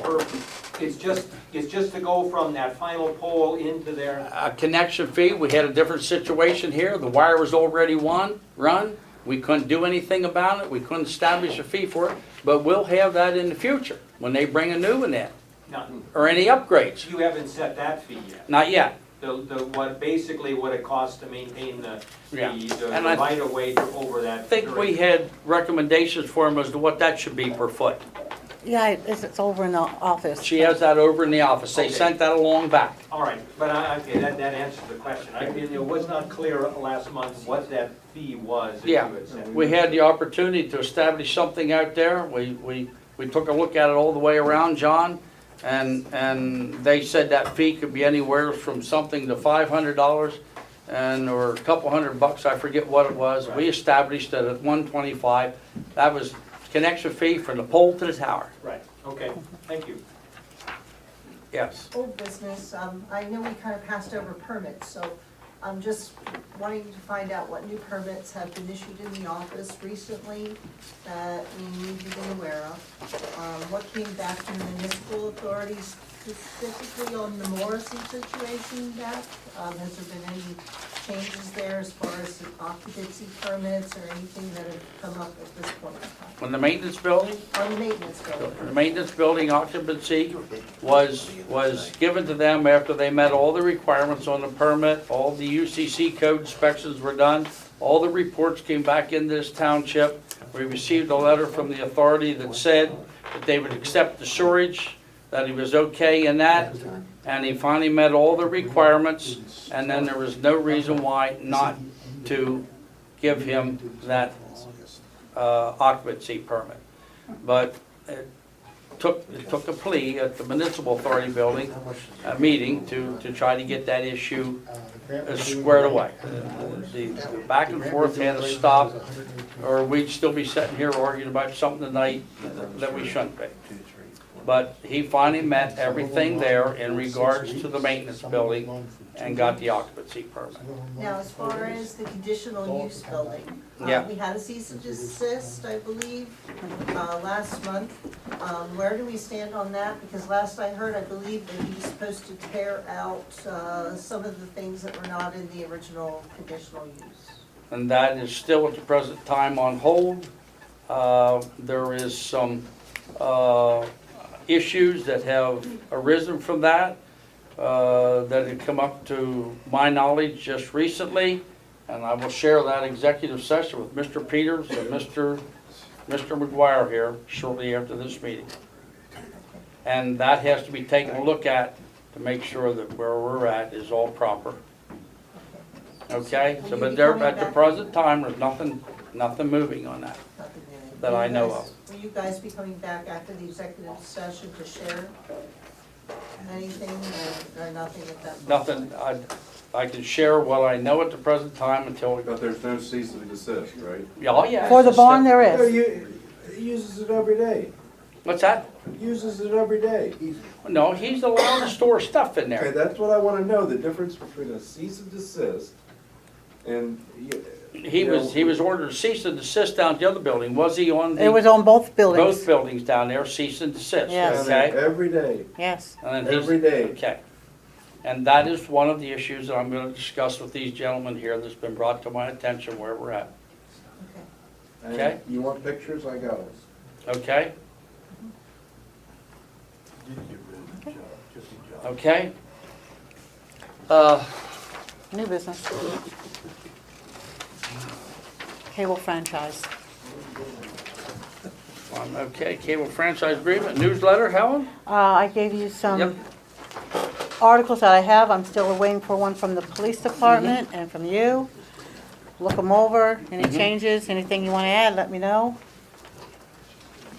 Do we have to do anything with the cable franchise? Yeah. What's that?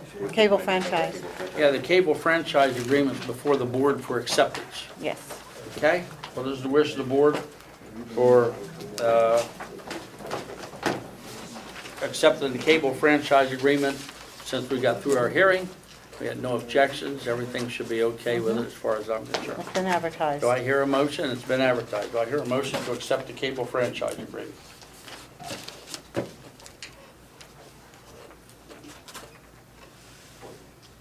Due to the potential for a conflict of interest, since I'm a part-time employee of Blue Ridge Communications, I must abstain from this consideration and action. Okay, thank you, Brian. I make a motion that we accept the cable franchise agreement, subject that was presented. It was a requirement in order to get this thing on board. So I make that in the form of a motion. Do I hear a second? I second it. Motion made with a second. All those in favor give their consent by saying aye. Ayes have it, so ordered. Okay. Newsletter, Helen, we've got that. You have the, look at it. Okay, and I would like to be very, very brief in this executive session for the sharing of information.